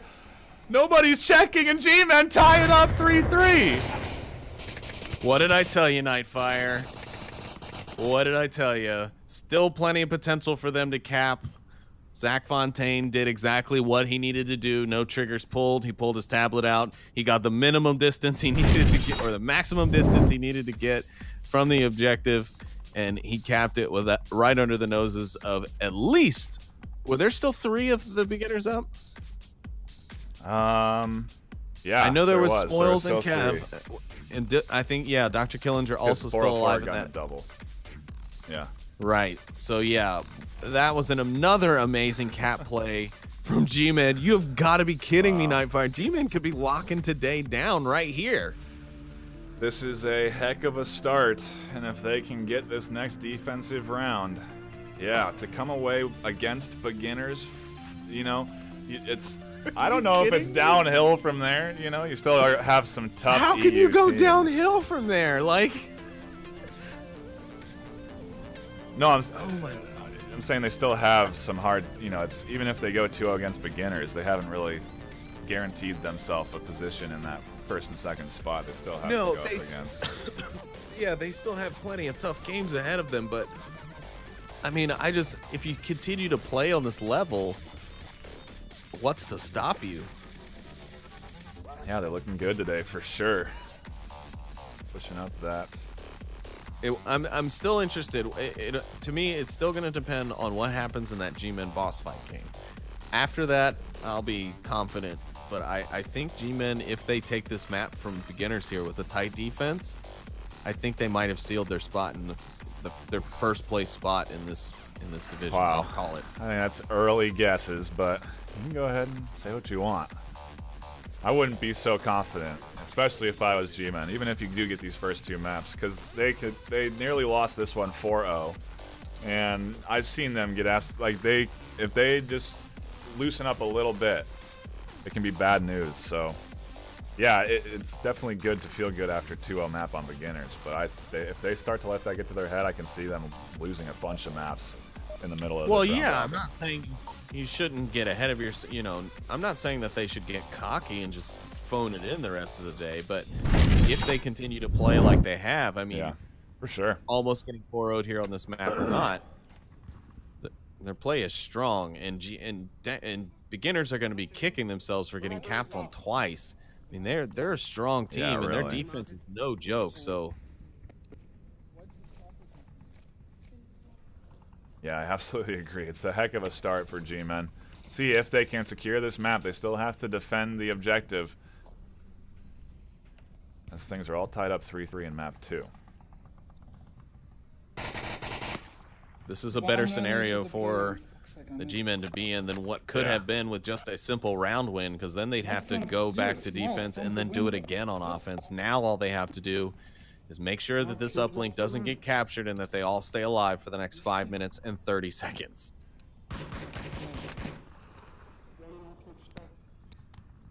Communication between Killinger and Woods as Zach Fontaine finds a great angle through the window. Will be resible though, and he won't be able to confirm that kill. He fell behind the window pocket. How much for that angle in the window? Yeah. I wonder if he saw that pop, that res happen there. I wonder if he saw that spring up into the window. He is still trained on it. He does find the refrag. Icy Woods can't pick him up as he shifted to the second window, and he got the headshot that time anyway. Yeah. So. Not gonna matter anyways. Icy Woods gonna need some new glasses after Zach Fontaine puts that one through his eye. Not exactly the start you want if you're beginners after losing that cap and then getting an early pick off. And having used the utility to get them up for them to just get lost again. Yeah, right. So many issues with what's already happened for the beginners. Now, they're definitely ones that can turn it around, but their progress has been stifled, and I'm watching 404 now. He should be able to stop the push here from Kev and Killinger if they ever make it to the street. He is watching for that east cross. They know that there is a possibility for that wraparound, and he's going to wait patiently for the kill. It's a good spot to be in. Hard to... I guess most teams do tend to check the scaffolding if they're going to cross, but it's definitely something you can forget about. It is, yeah, and most teams are also going to check the high angle first when they're checking the scaffolding, so they're going to be looking for someone up on the platform rather than down where 404 is, and 404 is kind of tucked into a nice kind of dark spot, so his black Volk uniform is going to really help him out there in hiding for a moment. So if he can hit those first shots, he's pretty much got the kill every time, but if he doesn't, the flash from his muzzle is going to give him away, and then the attacker is going to have an angle to be able to kind of return fire. Beginners have adjusted their approach. Now they're 4 heavy on the east side. After picking off Brass to Mouth, they're going to send one over to, seems like, watch their flank, and maybe move into Coyote and get a 2-story perspective. And this is an interesting move I'm seeing here out of Woods and the rest of Beginners, using that pallet to sort of get up a little high angle over the wall. Yeah, I think those pallets to utilize for that are pretty new. 404 able to get one frag onto Beginners, but instantly refrag from Smoils, who was in a very smart position. But the man on the objective, he's going to have seen Smoils, or at least heard the conflict. He's going to return some fire from the objective room. Man, this is definitely not over for G-Men yet. It's tied 3-3. They've got one on the east side. They're weak in their overall defensive coverage, but they only have to worry about so many, and think the man might have an angle onto Smoils here. I can't see him through the smoke, though. A nice smoke onto that corner.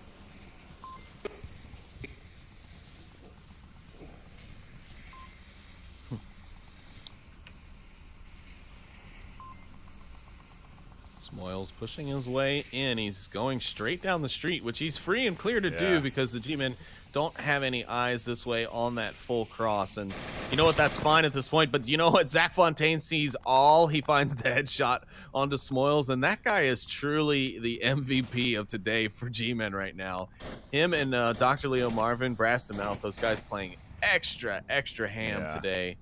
But Zach with just those 2 caps and then all these headshots in this last round to help G-Men really tighten things down has been amazing. But unfortunately, that rain comes to an end as Kev finds the headshot onto Zach Fontaine and even things back out with just a minute left. G-Men just need to tuck in and watch the angles now. The man risking a lot by taking those shots. Dr. Killinger's now going to find the man, and Dr. Leo Marvin is away from the objective. This is the break that Beginners are looking for, and Kev finds Dr. Leo Marvin, and we have a tied series. Beginners pull it out in the last seconds to take the map 4-3. Jeez Louise, what a great back and forth to round it off. I called it 3-3, and here we are 4-3. I just didn't know who was going to be the victor, and Beginners taking it away. Real close. I thought that was swung back and forth to both sides that last round a couple of times. Yeah, well played there by both teams. My only negative is just like, the man, why did you peek that? Just tuck and watch. And then Dr. Leo Marvin, you know, he had a hard cross to have to make, so there's really not much he could have done. He tried to get the pick when he saw it, but yeah, Beginners, an excellent round, an excellent comeback from what was looking like G-Men really gonna take that one there for a while. So kudos to them, and the series will tie itself up 1-1 at the end. We are going to take a brief break over here on Master League 1 as we wait for the final outcome of Master League 2, and then we'll be diving into round 2 of Group B. Thank you so much for tuning in to the action. Don't go anywhere. More Onward coming up in a couple of minutes.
Welcome back, ladies and gentlemen, to the Onward VR Master League Round Robin Group B Round 2.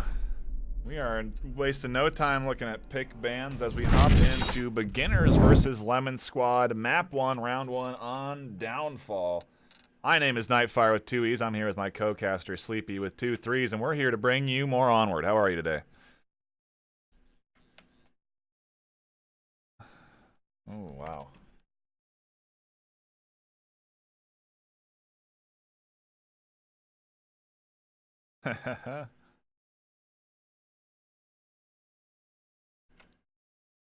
Lemons are going to be banning Quarantine. So again, our first map, we are here on Downfall, and we have the 2-story multi-purpose building, as it's aptly called by some teams. And Beginners on, or I'm sorry, Lemon Squad on the defense, a bit hesitant right now as they don't know the spawn yet. And Beginners with the northeast spawn up on the hillside. Yeah, and what we're seeing here is a long-standing, I don't know if it's a rivalry per se. I'd say, I guess you could call it one, considering how many times they've played each other. But Beginners and Lemon Squad, both EU teams, and they have faced each other a lot because that's how the EU works. They all play each other quite a bit.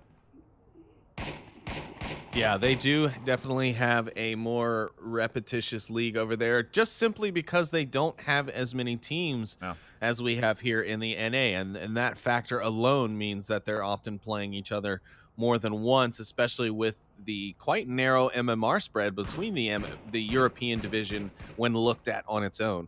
But the benefit to that is you know how these teams play in a league environment, in a match environment more often than you do teams in the NA who have more knowledge of each other in a scrim environment where things might not be played quite as seriously as when something is on the line, like a placement or some MMR or even a qualifying position into a further stage in a tournament. Absolutely. And these guys know each other so well that I'm curious if this route from Woods 43 will pay off. I'm sure they will be expecting somebody up on this hill, because I have seen beginners do this before, where they rotate one way up here on this hilltop. Yes, I also recall seeing some play on this map. They utilize the entire map that they can, and as you can see, even on the overhead, it's kind of cut off there from where Woods is able to go. Not even on the map. But yeah, it provides a great overwatch point onto some key defensive positions, especially for this objective and the dumpster building objective just to the left if you were facing north. So his position will pay off if he can manage to get there without being seen or picked off by the defenders. Shots from Caltrop. Can't fool me with your names, dude. One just pushed down from North Hotel. At least he did keep it on brand, though, you know? Yeah, at least there's a that trop in there somewhere, Yeah. so I can pick up on it more quickly. And he's got old Baconoist, Bacon Face. The many names I heard him called. Well, Baconoist, all kinds of stuff over at the UK event when the Lemons were there. Great guy, great player. Really a good pickup, a good rostered member for Lemon Squad. But Beginners now are aware of their position in that building. They will be pressuring it very hard as Dr. Killinger and Kev make their way through the valley here in the south. I don't know if you noticed there, Trop using the pad to draw fire and then trying to go for the peak and getting caught out. They may have been falling for it, and he was calling them losers, but he does die because of those said losers. And now they're pushing up this White House with only Bacon here. Bacon? What are we going to go with? Bacon? I think it is pronounced Baconoist or Bacon. Oh boy, you can't tell me it's pronounced two ways, okay? I can tell you whatever the hell I want, NightFiree, but you don't have to listen to me. Just call them what you want. Okay, we'll get a phonetic description another time from the Lemon Squad press kit. Okay. Okay. Well, either way, Bacon over here cutting some slices of ham as he finds one kill, and now he's trying to toss a nade out towards Kev. Nearly kills himself. Almost kills himself. Yikes! Now he's really trapped with Woods 43 watching over, and Kev. Oh, Kev. Does it get in there? No. Not far enough. but the trade finally does take Beckenoist down. It's just a one-man left on the Lemon Squad defense, and Woods 43 is going to go ahead and take care of that for beginners to pull round 1 out of their hat on Downfall. A minute 25 left on the clock on Downfall, too. Still some decent time left. That's impressive out of them. Not definitely a fast round for beginners. Mm-hmm. I mean, what would you expect from a team like the beginners? I mean, they play in the VR League. They played at VR League events. They know how to play a 5-minute Downfall round now, you know? Right.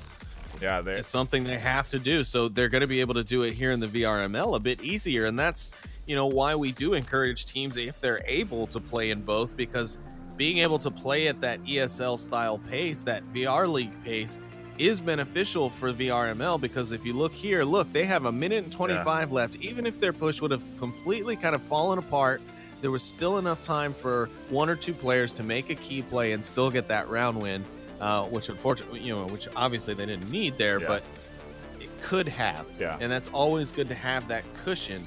And I think that's where they faltered a bit in previous seasons, and also the G-Men had that problem as well for the longest time. I don't know how many casts when I first started casting. I would watch the G-Men run out of time on their pushes more often than not.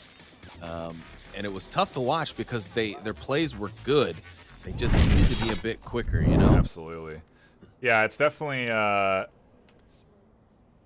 something that you need to be aware of. I completely lost my train of thought as we transition and something dive you learn into over this, time, for sure. As we dive into round 2 of map 2.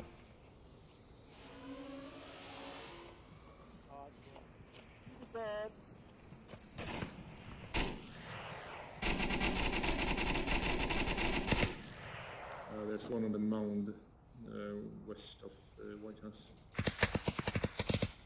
Some early exchanging of fire. Archer nearly getting caught out in the window. Lemon Squad really are... I don't know if they're trapped quite yet, but they're at risk of it with their spawn being known so early.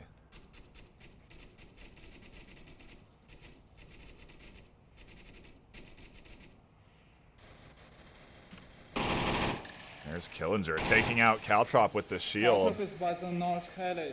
He's down and Rezible. I'm sure Bacon will have to continue his rotation from that north building as he starts to take some fire. If he can't get across, then Caltrop's in trouble. Yeah, beginners identifying that spawn. Coincidentally, actually, sorry, let me rewind that. Lemon Squad, actually, by taking those first couple of shots, trying to get that pick onto Smoils early on at the spawn, they gave themselves away and ended up putting themselves in this tough box that they're going to have to fight their way out of. As we've seen Dr. Killinger picking up the, you know, the Caltrop thing. Beckenoist already under pressure. Now Polisbill having to rotate down to try and support Beckenoist. I mean, Lemon Squad are already on the ropes here, and they've already wasted a minute and a half. They've barely been able to make their way out of the spawn. One's still, in fact, in the spawn building. I hope that Guika is able to find something in the east, because his push here is going to be key to try and draw some fire off of those guys down in the south or in the northwest. Between Twin Marks and I wonder... My mindset's starting to sort of drift, and I think that maybe the Group B stage is going to line up with beginners and G-Men as sort of the powerhouse. You know, if beginners can kind of really come ahead strong against Lemon Squad, and we'll see how G-Men do against Boss Fight. I think after this round 2, that's when we'll know really who's going to be our 1 and 2 teams. Well, yeah, especially since G-Men and beginners went 1 and 1 in that first Everybody series. went 1 and 1, actually. Yeah, is the report. So everybody is 1 and 1 across the board. I guess we'll see if that continues. If Lemon Squad can rally back, they're already down 2. Both Rezible, though, so they're not quite out into a 3v5 yet. And this has probably been hard to watch on spectators. It's been such incredibly long-range exchanges. You can barely even see what they're shooting at, and honestly, all they see is shooting at small pixels, small changes in the... Or flashes from pixels in some cases. You know, yeah, right. Yeah, just seeing the muzzle flash. They've memorized what a window looks like without somebody in it, and if they see anything different there, they'll take shots. And yeah, and Caltrop finally bleeding out in the northwest. It's all Beckenoist. He's been downed already. Polispil is going to be trying to go for the res as soon as he can, but he's going to have to use some utility here, or he's going to get picked off just like the rest of them as they try and push that corner in the northwest. Oh no, but he's going to rush for it. Beginners maybe slacking a bit in this northwestern overwatch as Polispil, and nope, never mind. They saw that res come out and were dialed in and instantly catching the Baconoist, who was picked up. Guika finally getting Lemon Squad on the board as he downs Smoils, who is resable. And Guika's sort of behind enemy lines here. Nearly surrounded by defenders if he keeps pushing forward. He's going to have to be watching his right and left flanks, and they are going to be able to go down and get that res, it looks like. Yeah, Guika's got to be really careful. Oh, I see Woods gonna get the res on the Smoils while Killinger gets the kill, as in his name. Yep. Guika, though, will have to be careful since he did take out Smoils already. If not at a necessity, he, like you said, he's now surrounded, and the enemy team can just kind of circle in and crush him, especially now that Smoils has been revived. Yeah, and he's completely exposed to an angle from Killinger here if he decides to check it. I think Guika just heard Killinger's voice. So he's a little trained in over into that side, but Killinger has a nice, easy shot on the Guika if he decides to peek that tight angle and could turn it in to beginners to a 5v1.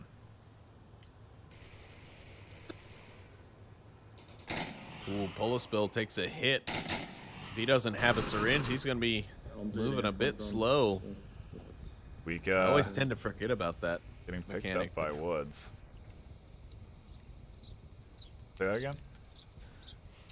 I said Polispil getting winged there on the crossing from suppressive fire on the hill, I believe. Woods 43's position there.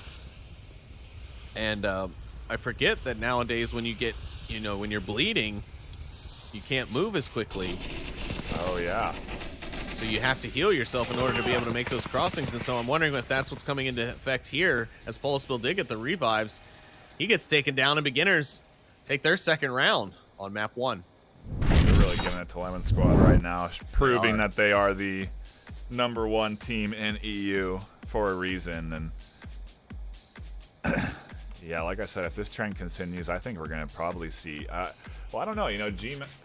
This hasn't really been as much a back and forth as beginners and G-Men, if I were to say so. It's not yet, anyways. Correct. I mean, yeah, we're still early into the map.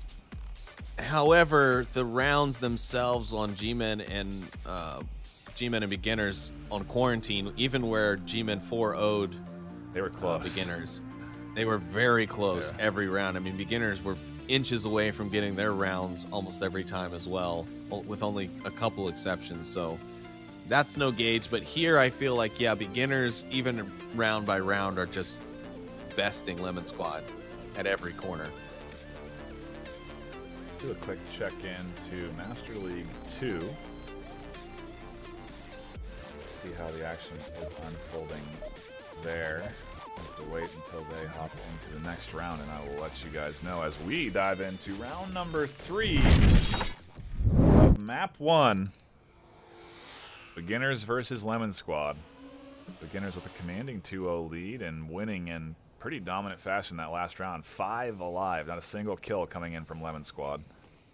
And now they're going to get the quick spawn, and it looks like we're going to get a round reset, so be patient, and we will be right back with more, well, with that round start.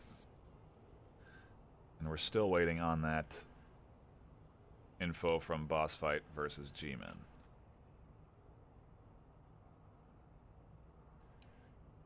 So far, Sleepy, how has Group B been treating you? Well, we got to watch that beginners G-Men bout, so it's been treating me just right. Here in the second round, I'm not so impressed with the Lemon Squad play yet. I'm not saying that they can't do it, because I know they can. They are a strong team. They are ranked where they are for a reason. However, right now it's just looking like beginners are just besting them, and that's all I can say. Maybe the map 2 will be different, Right. like map 2 was different for beginners and G-men. Who knows? But right now, I think beginners are definitely having the edge here on this map. This was beginner's map pick. Yeah. Yes, I believe so. So, yeah, I guess not terribly surprising that they're doing well here. Lemon Squad definitely could have muster a strong comeback on their next map choice. And also easily come back here this map. They can just hold on to this defensive round and get right back in it. They weren't shooting in the beginning, so I was guessing they're not there.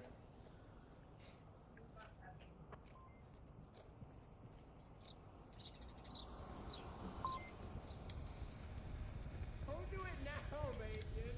Come on.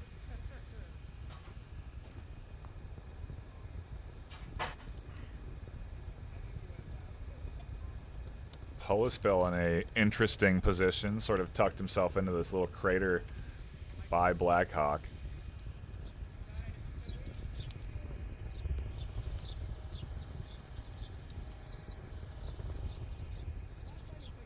Set himself on fire. Everyone was like, oh, Caltrop told him to go there. Caltrop's plans are terrible. When I explicitly told him not to go to the I think house. Caltrop is talking to himself.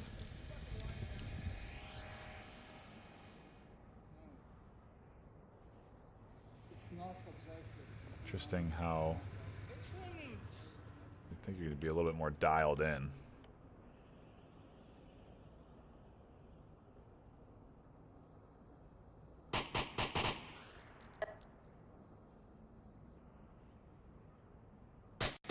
But I guess I wouldn't really expect Caltrop to be dialed in. Doesn't surprise me at all. Icy Woods finding Bacon, puts beginners up into an early advantage. Nice pick from him. Smoils and Kev here pumping out some suppressive rounds from the south. The rest of the beginners squad moving in on the north.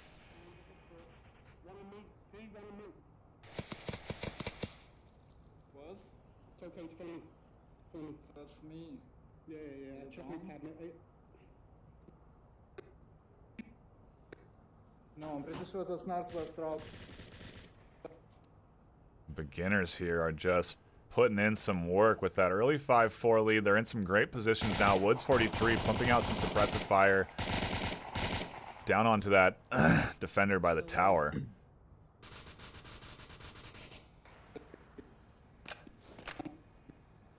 And meanwhile, South has managed to cross that first street, and they're going to be making their way into that middle 3-story pretty soon. I'm in the north, I'm not with you. You're with Smalls. I need to push red truck. Not a lot of action really going on, huh, NightFiree? Few shots been made. Icy Woods, though, as I open my mouth. He's going to find Guika. That's a nice headshot from him as well. That'll be an instant kill, and that'll really help out the team on their push here.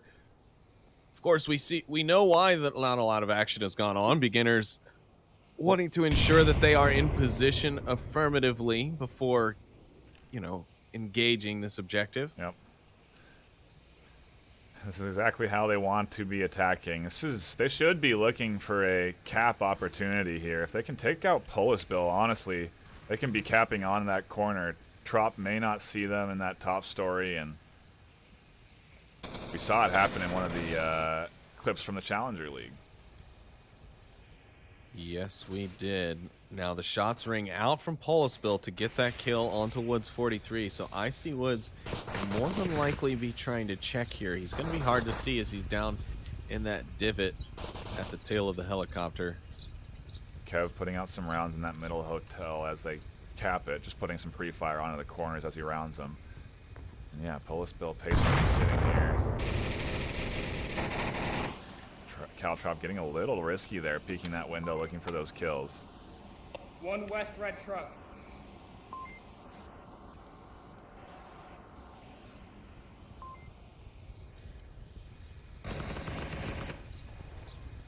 Trying to draw him back towards the window. Smoils does find Trop. on the backside. They know one's now in the helicopter divot, so Polis Bill's in some serious trouble. He starts to take fire. Archer's now down. It's all Polis Bill is left. If they leave him alive and just smoke, they can go for the cap here and end it, but no. As Polis Bill stands up, Icy Woods finds the kill, and Beginners take the first map 3-0 so far. Yeah, they are really pushing their lead hard here. Pretty dominating win there on Marsoc as well, getting all the kills, which is not something you'd really see very often on Downfall of all maps, but Beginners playing strong here, 3-0, and I was just checking scores on Master League 2, and it looked like Boss Fight were beating G-Men 2-0 on Suburbia. Yeah, that is the case. Wow, that is impressive, but you know, as we saw in that second map against Beginners, Boss Fight, or I'm sorry, yeah, G-Men do not give up. Able to come back, able to come back from a deficit, so not counting them out just yet. They are pretty strong on Suburbia, but so is Boss Fight, so I'm sure that's a great bout.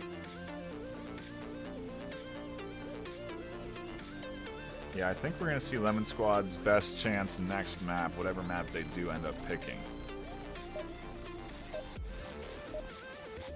We'll see if they can get on the board on Downfall here as we dive into round number 4 of map 1. And Beginners versus Lemon Squad. Round 4 and what could be the final round. And all Beginners have to do is just hold this objective in. From those smokes that they've already tossed, they're going to be in a good way to get there.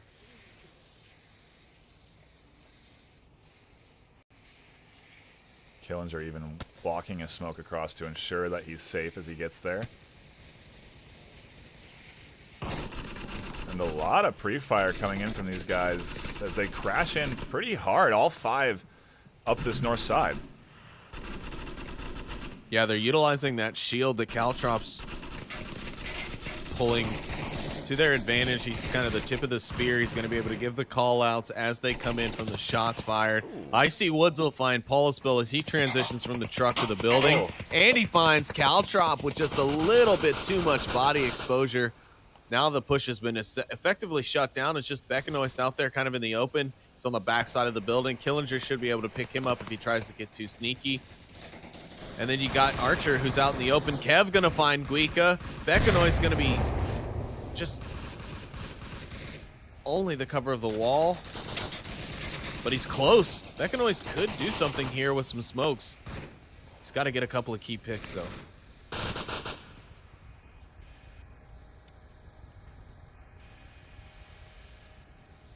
Lot of early fire here. 440 into this fourth round, excuse me, as Killinger finds Archer. And now it is all up to Bacon, who goes down to Woods. And just like that, Beginners take map 1 in a dominating fashion, 4-0.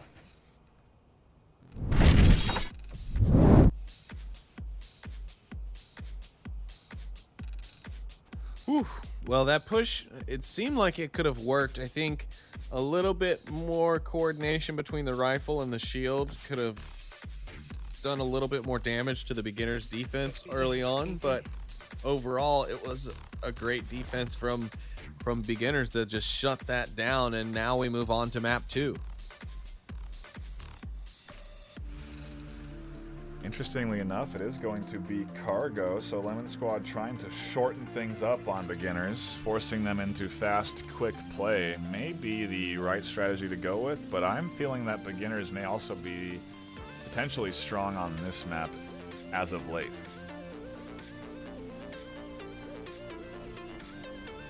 Yes, I've heard some stirrings from Globochem that Beginners are pretty intense on this map, so we'll just have to see if that's how it plays out today. But I'm interested to see how they play differently, because I've watched some Beginners play Cargo before, and the last time I saw it, it was pretty slow, and yeah, I don't know. True. Just not what I expect out of Cargo, but I've heard things may have changed, so I'm interested to see if that is true. I think we got false started there, although everybody is in and ready. No subs coming out. I think now we are going to start round 1 of map number 2, Beginners versus Lemon Squad. Beginners dominating on downfall 4-0. Lemon Squad still not able to put up a point so far in the series. Should we double on someone top, please? Expect us to rush, right? So let's rush and then wrap around the back. 0-0-1-4-1-9. Seems like Lemon Squad is aware that they're expecting them to rush. And that indeed they are. Kev picking up Bekanois very quickly. Archer trying to put some return fire on Kev's position, but not going to find any picks. Now Smart frags out from the Beginners. Yeah, the nades start to get tossed a couple of seconds into the round. Archer trying to find some picks here. As Dillinger crashes forward, he goes down to Archer. Polis also here to support. Ooh, a nice grenade out from Caltrop. It's not going to find anyone, but I will give it to him. It was a good nade. Kev will come around behind him and find him. Guico will trade with Kev.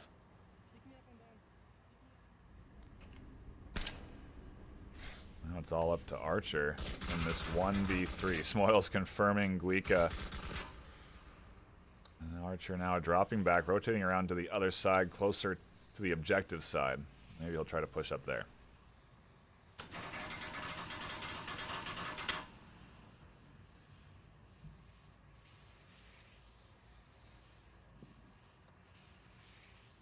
I think Guico was a kind of his own enemy there as far as being double tapped by Smoils, because as soon as he went down, it was just a constant radio call out of pick me up, I'm down, I'm down, and pick me up, I'm down, I'm down. So I'm pretty sure Smoils heard that and was like, oh, this guy's calling out, we don't want the res. Let me go finish that guy, finish him off.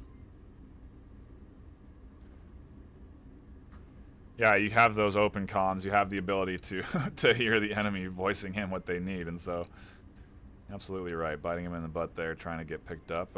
Archer was nowhere near either, so that call out definitely going to waste. Archer is finally made his way over here, though.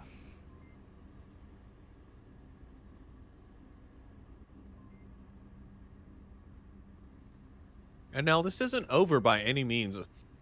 A 1v3 scenario is not unlikely in a map like Cargo, but Beginners are definitely already keyed into kind of the entry points to this objective, so Archer's going to have to be very careful here. And Icy Woods train down the long angle for this doorway. Will he see Archer's kind of proning simple peek? And no, he turns away at the wrong time, just a second more. And this would have been over, and now Woods will realize that, oh my goodness, maybe I should have kept watching that angle just a little bit longer. If you ever question, should I hold this angle longer, just hold it one more second. Never hurts. It's better than re-peeking it as well.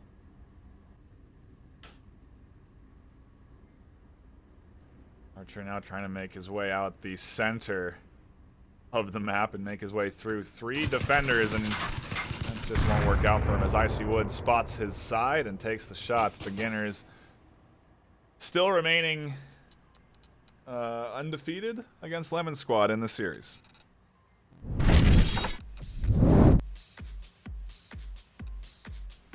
Yeah, so far a flawless series from them. Not a single point from Lemon Squad yet, but Cargo is a map where that could happen at almost any time. So they should be able to definitely come out of this with at least a couple of points in the second map, if not able to pull a surprise and get us all.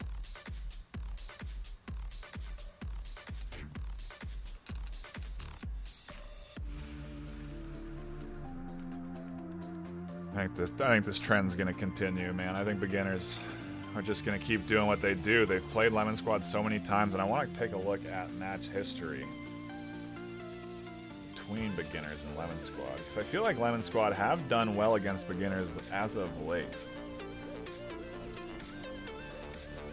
We'll dive into we'll head on over to vrmasterleague.com/onward.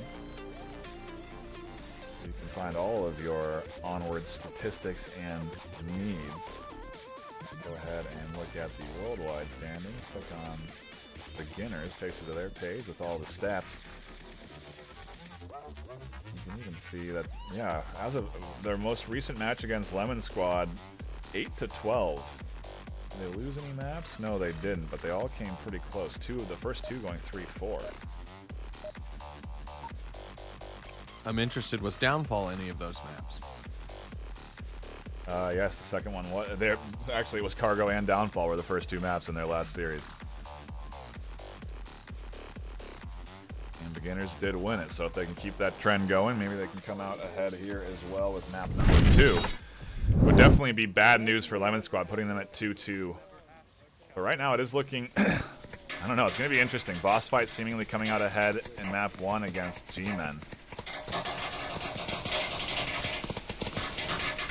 Yeah, basically, though, that would mean if it turned out a 1-to-1 scenario in the other. Oh, no, Dr. Killinger. Oh, the quick team kill, but Icy Wood's going to make up for it for his team with a pick onto Caltrop. Killinger's in pretty far up here on the western side of the map, and Polisbill's going to down Archer, his own teammate, with a grenade. What we'll be able to get is the res. World coming to? Won't be able to get that res. Icy Woods finds the kill on Deguica with that LMG. Drops back here, and all the while, Smoils has been watching their flank, making sure nobody tries to crash in from behind them.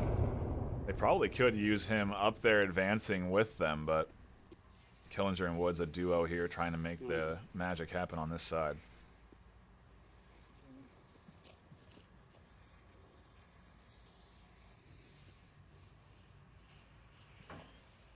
Yeah, the east side's flowing pretty well, but Smoils bringing up the rear, dragging a bit for myself, and Bekanoy's going to find Icy Woods the tip of the spear, finish him off. It's now just Killinger and Smoils. It's a 2v3. Lemon Squad looking good here on the defense for this objective, but this objective probably one of the more difficult objectives, that southeastern objective right near the propane tanks.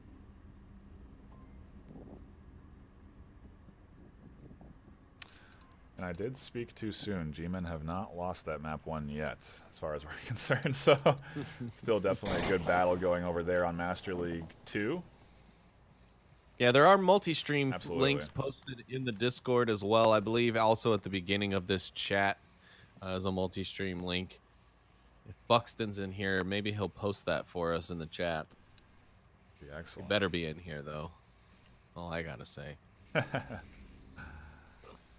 I'm sure he doesn't want to miss out on this really great EU action. Smoils and Killinger, the final two alive for Beginners, trying to not allow Lemon Squad onto the scoreboard in this series.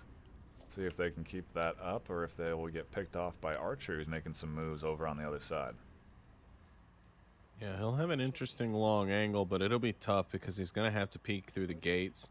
And I think 2 layers of those gates are not penetrable, so he might see something, but he may not be able to do anything about it. This is pretty aggressive for a 3-man defense to send one all the way back here like this. It may pay off. Killinger's prone, super exposed. Archer doesn't see him against the crates. As Killinger heard it. You're right. He turns and he finds Archer on the flank. Now it's a 2v2. Meanwhile, Smoils and Bacon were trading. Killinger figured he'd help you teach that lesson to Archer about what you should not do in that 3v2 defensive scenario on this map. One is somewhere, buildings are on this one. Smoils and Beck will trade. Bekanoist will be alive still. Managed to get a knife off as he rounded the corner, but I don't know. If that Polisbill, if he goes for this res. Not a good idea.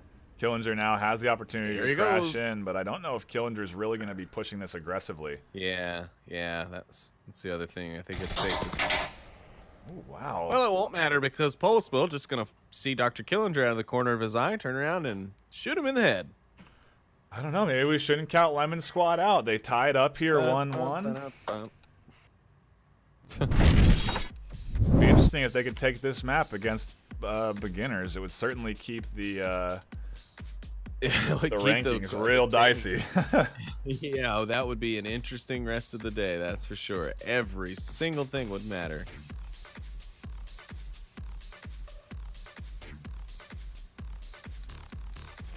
Man, you guys just wanted to give us heart attacks. There's just good Onward across the board right now on both channels. You got to follow both. Sub to both? I think you can sub to both. You can sub to both now, yeah.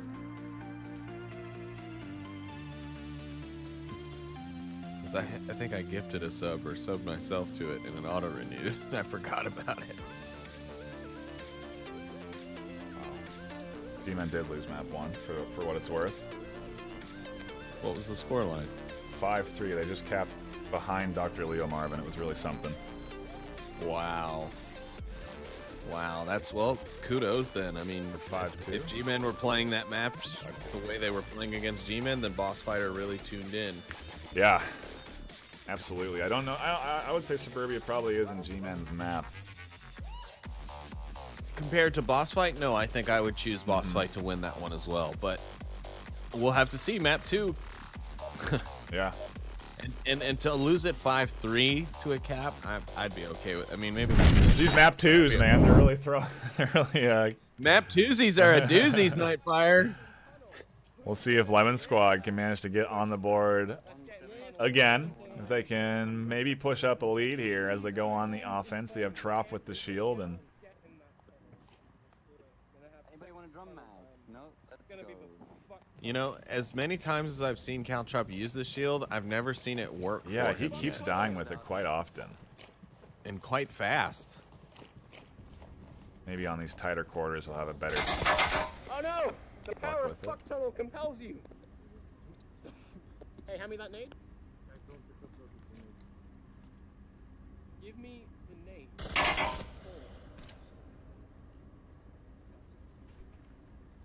Nade coming out from Trop, lands perfectly onto Smoils.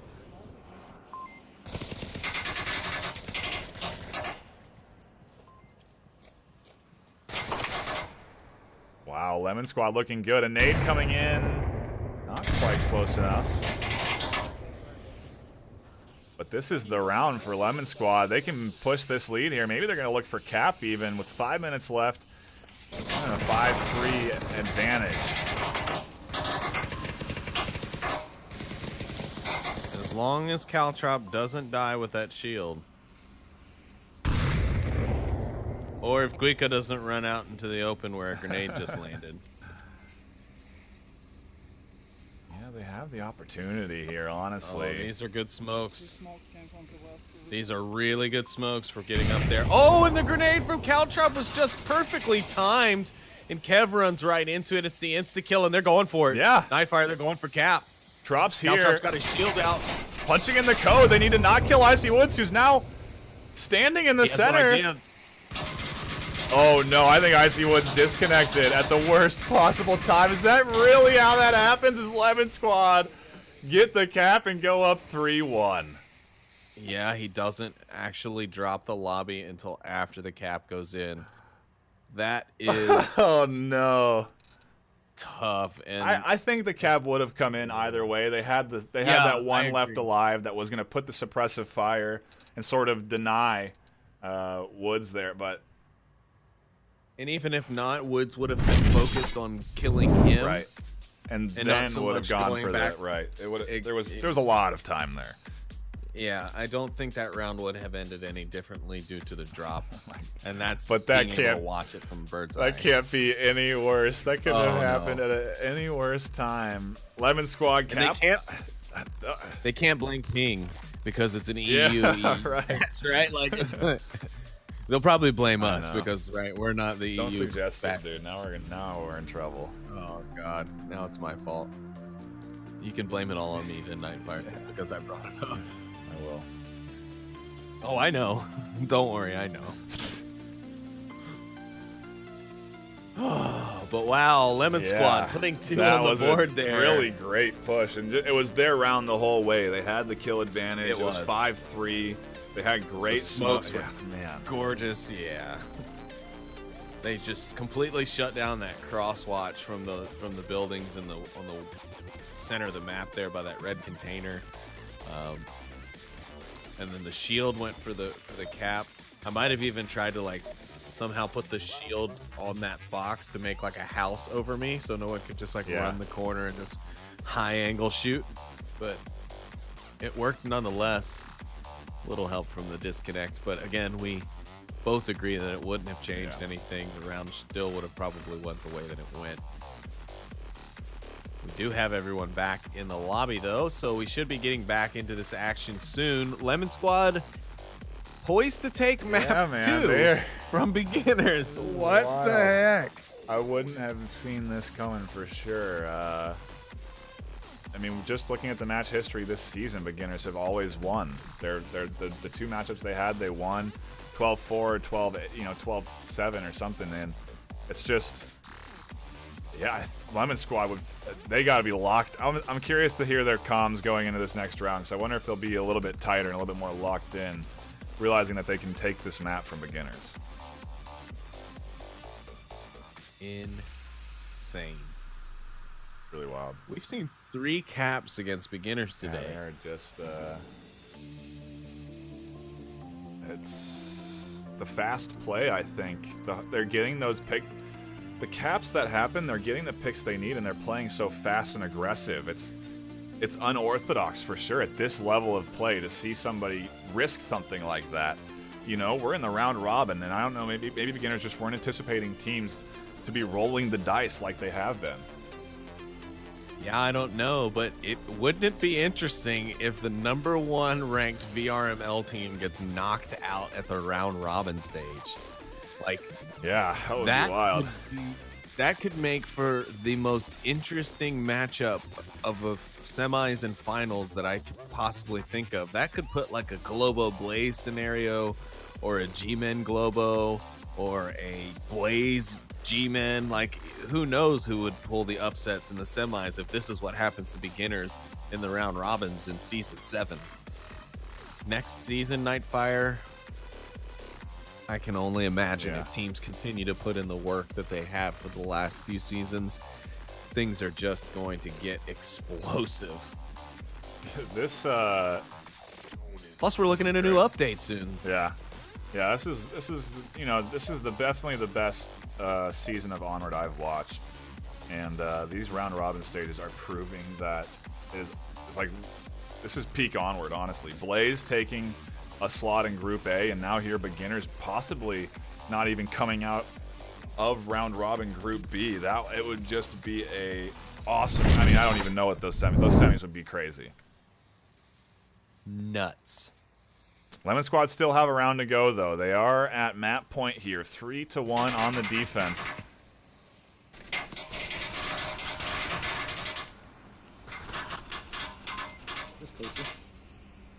Yeah, Lemon Squad are definitely a bit more locked in here this round.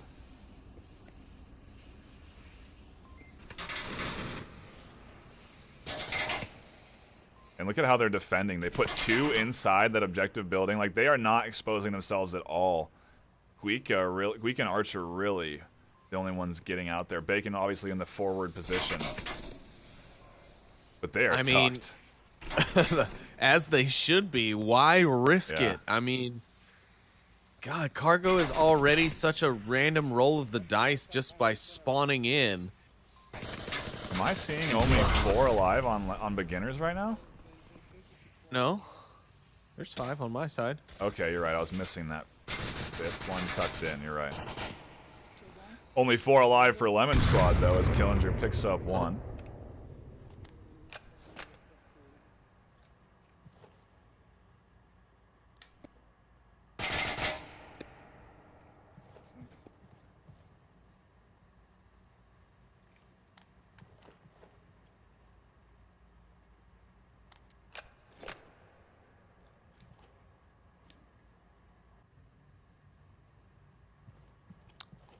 Things go quiet on the battlefield, but not for the comms on the side of Lemon Squad. Caltrop trying to keep Polisbill from rushing about, giving himself away too easily.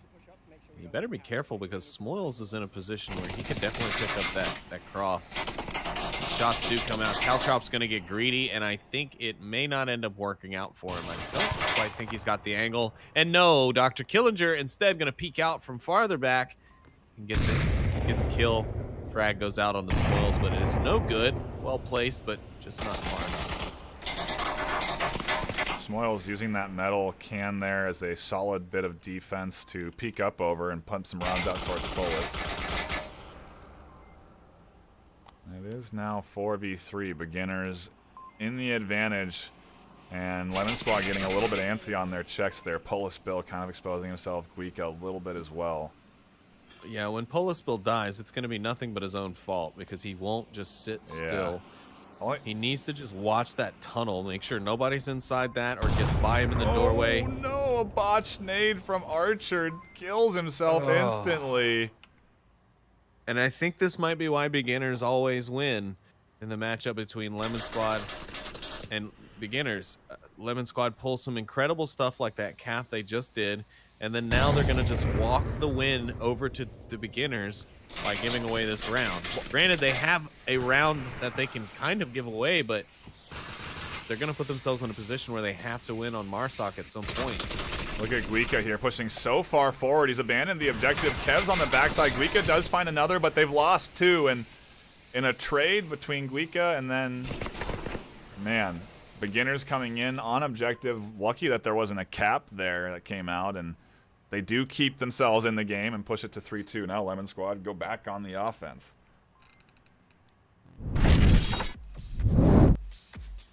This isn't over yet, man. Beginners are still in this. They are not going to let Lemon Squad run away 4-1 with a map.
Diving into round number 6 of map 2. Lemon Squad in the lead against beginners. Off of a nice cap. Let's see if they can do that again. Very similar objective placement too. Yeah, these objectives out here by these cargo containers are a little bit easier to kind of use the aggression on. And with Caltrop's shield play, if he's able to get some miracle grenades, that can help Bekanoi's placement. Oh, and the C4 answer to Trop's shield disease. Swirls goes into the tunnel, picks up 2, and beginners go ahead and pick up the round, completely done, wrapped up nicely in a little bow in 22 seconds. Oof. Beginners absolutely dominating that defensive round, and Smoils with an insane 4-kill, a quadra kill right there. The C4 and then killing that entire lane, absolutely dominating there. And now we're tied up, Lemon Squad and beginners 3-3 in map number 2.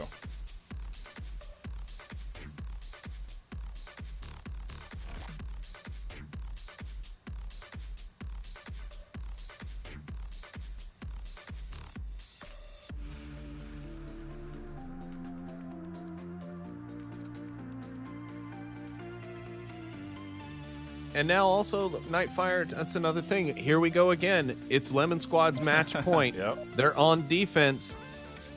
Are they going to give it away again? Because they had this opportunity 2 points ago to stop beginners, take the map 4-1, and keep the series tied and keep us all guessing as to who's going to take this thing today. But one little slip up here, and they could be basically riding themselves out of the entire tourney with all the other teams if they go 1-1. Yeah, they really could. This is quite an insane group stage. As we get into this tie-breaking, the final deciding round of Map 2, Baconoi's pretty forward advanced. They're definitely not opting to stay tucked in here. They're playing this aggressive defense. Well, their one man is Baconoi's definitely playing it pretty aggressive, and Caltrop in the near the tunnel. But they do still have at least a solid 3-man defense over the objective, so I'll give them credit there. They haven't completely abandoned. They're not. You're right. They're not playing it safe as they probably should. But I mean, beginners are just going to worm their way up either way. Yeah. So if you let them get even closer before you start taking them out, then that's worse, because they're going to all be there to refrag you, take you down, maybe even get in there and get a cap of their own and kind of pull a boss fight and finish things off 5-3 here. Kev getting aggressive. And Baconoi's just staying disciplined and patiently waiting here. Woods, I don't know if anybody's really expecting Bacon to be in this building, or if they're even going to plan on going inside this building. They're just going to all walk right by. Oh my goodness, that grenade gets 2. One in insta, the other downed. But that's 2 of the 3 members. Well, now just 1 of the 3 members of that triad defense on the objective now gone. So if Beck or Trop get picked up here, it could be over for Lemon Squad.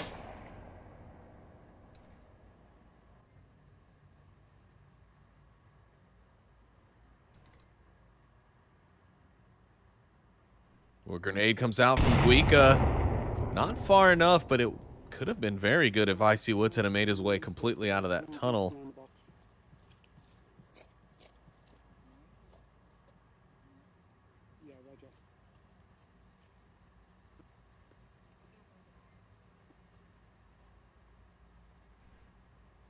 And they're still holding their lines. Caltrop's still up there. Baconoi's still tucked in here. He's not looking out for any aggressive picks. He's just tucked in. Yeah, he's just waiting patiently. He knows the first time he takes a shot, the beginners are going to be all over him. And here's a long-range grenade. Ooh, almost team killing. Almost, Bill. Yeah. It wouldn't be the first time that a nade from Lemon Squad has taken out another member of its own team. Beginners very patient Yeah, here. they're playing this one slow, like you were saying. This is the slow cargo that they do. They wait on this back line. Just kind of shoot around, looking for picks, toss some nades. They did get one already.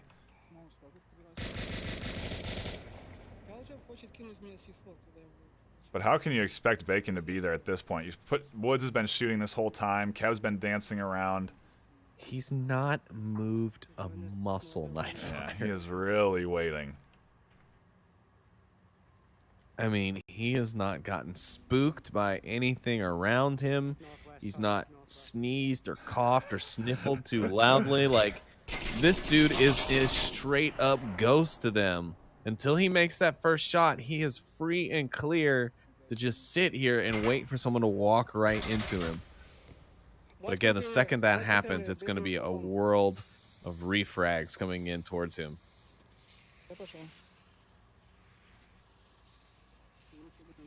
He's still not peeking. He could kill Woods here.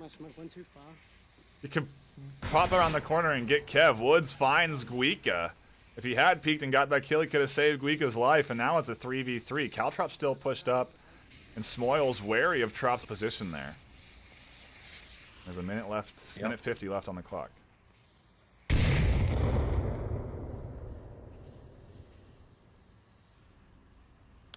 And unless the beginners all of a sudden decide to just run off of cliffs, Lemon Squad are essentially signing their death warrant here, pending the outcome of the boss fight G-Men match.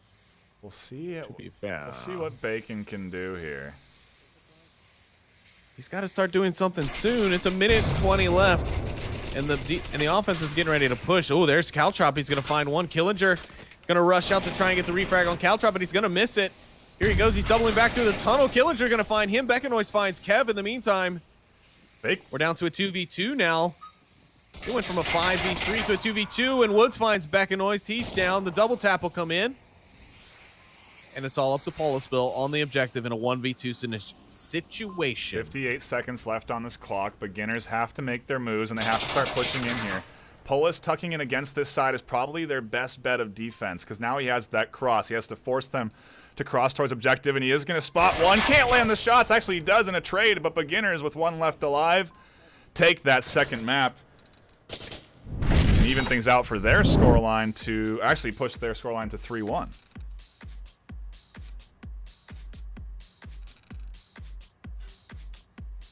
Wow. So Beginners, the 2-map win is going to do them some good in solidifying that top spot. Currently, before this round, G-Men were locking that in with their number of points scored, since it did go 1-1 for everyone in their series. It's not looking good for G-Men now. 3-0 on Quarantine. Uh-oh. Yeah, boss fight. It may be this round. Round 3 is going to really be a doozy. Yeah.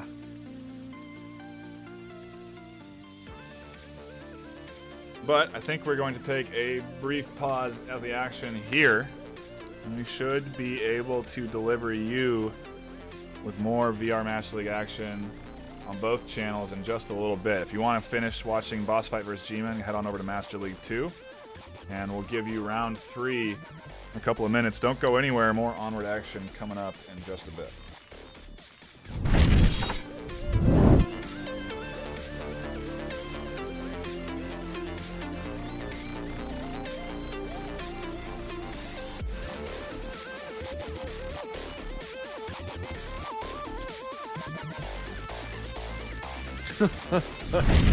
Oh, look at League Streams Media, right?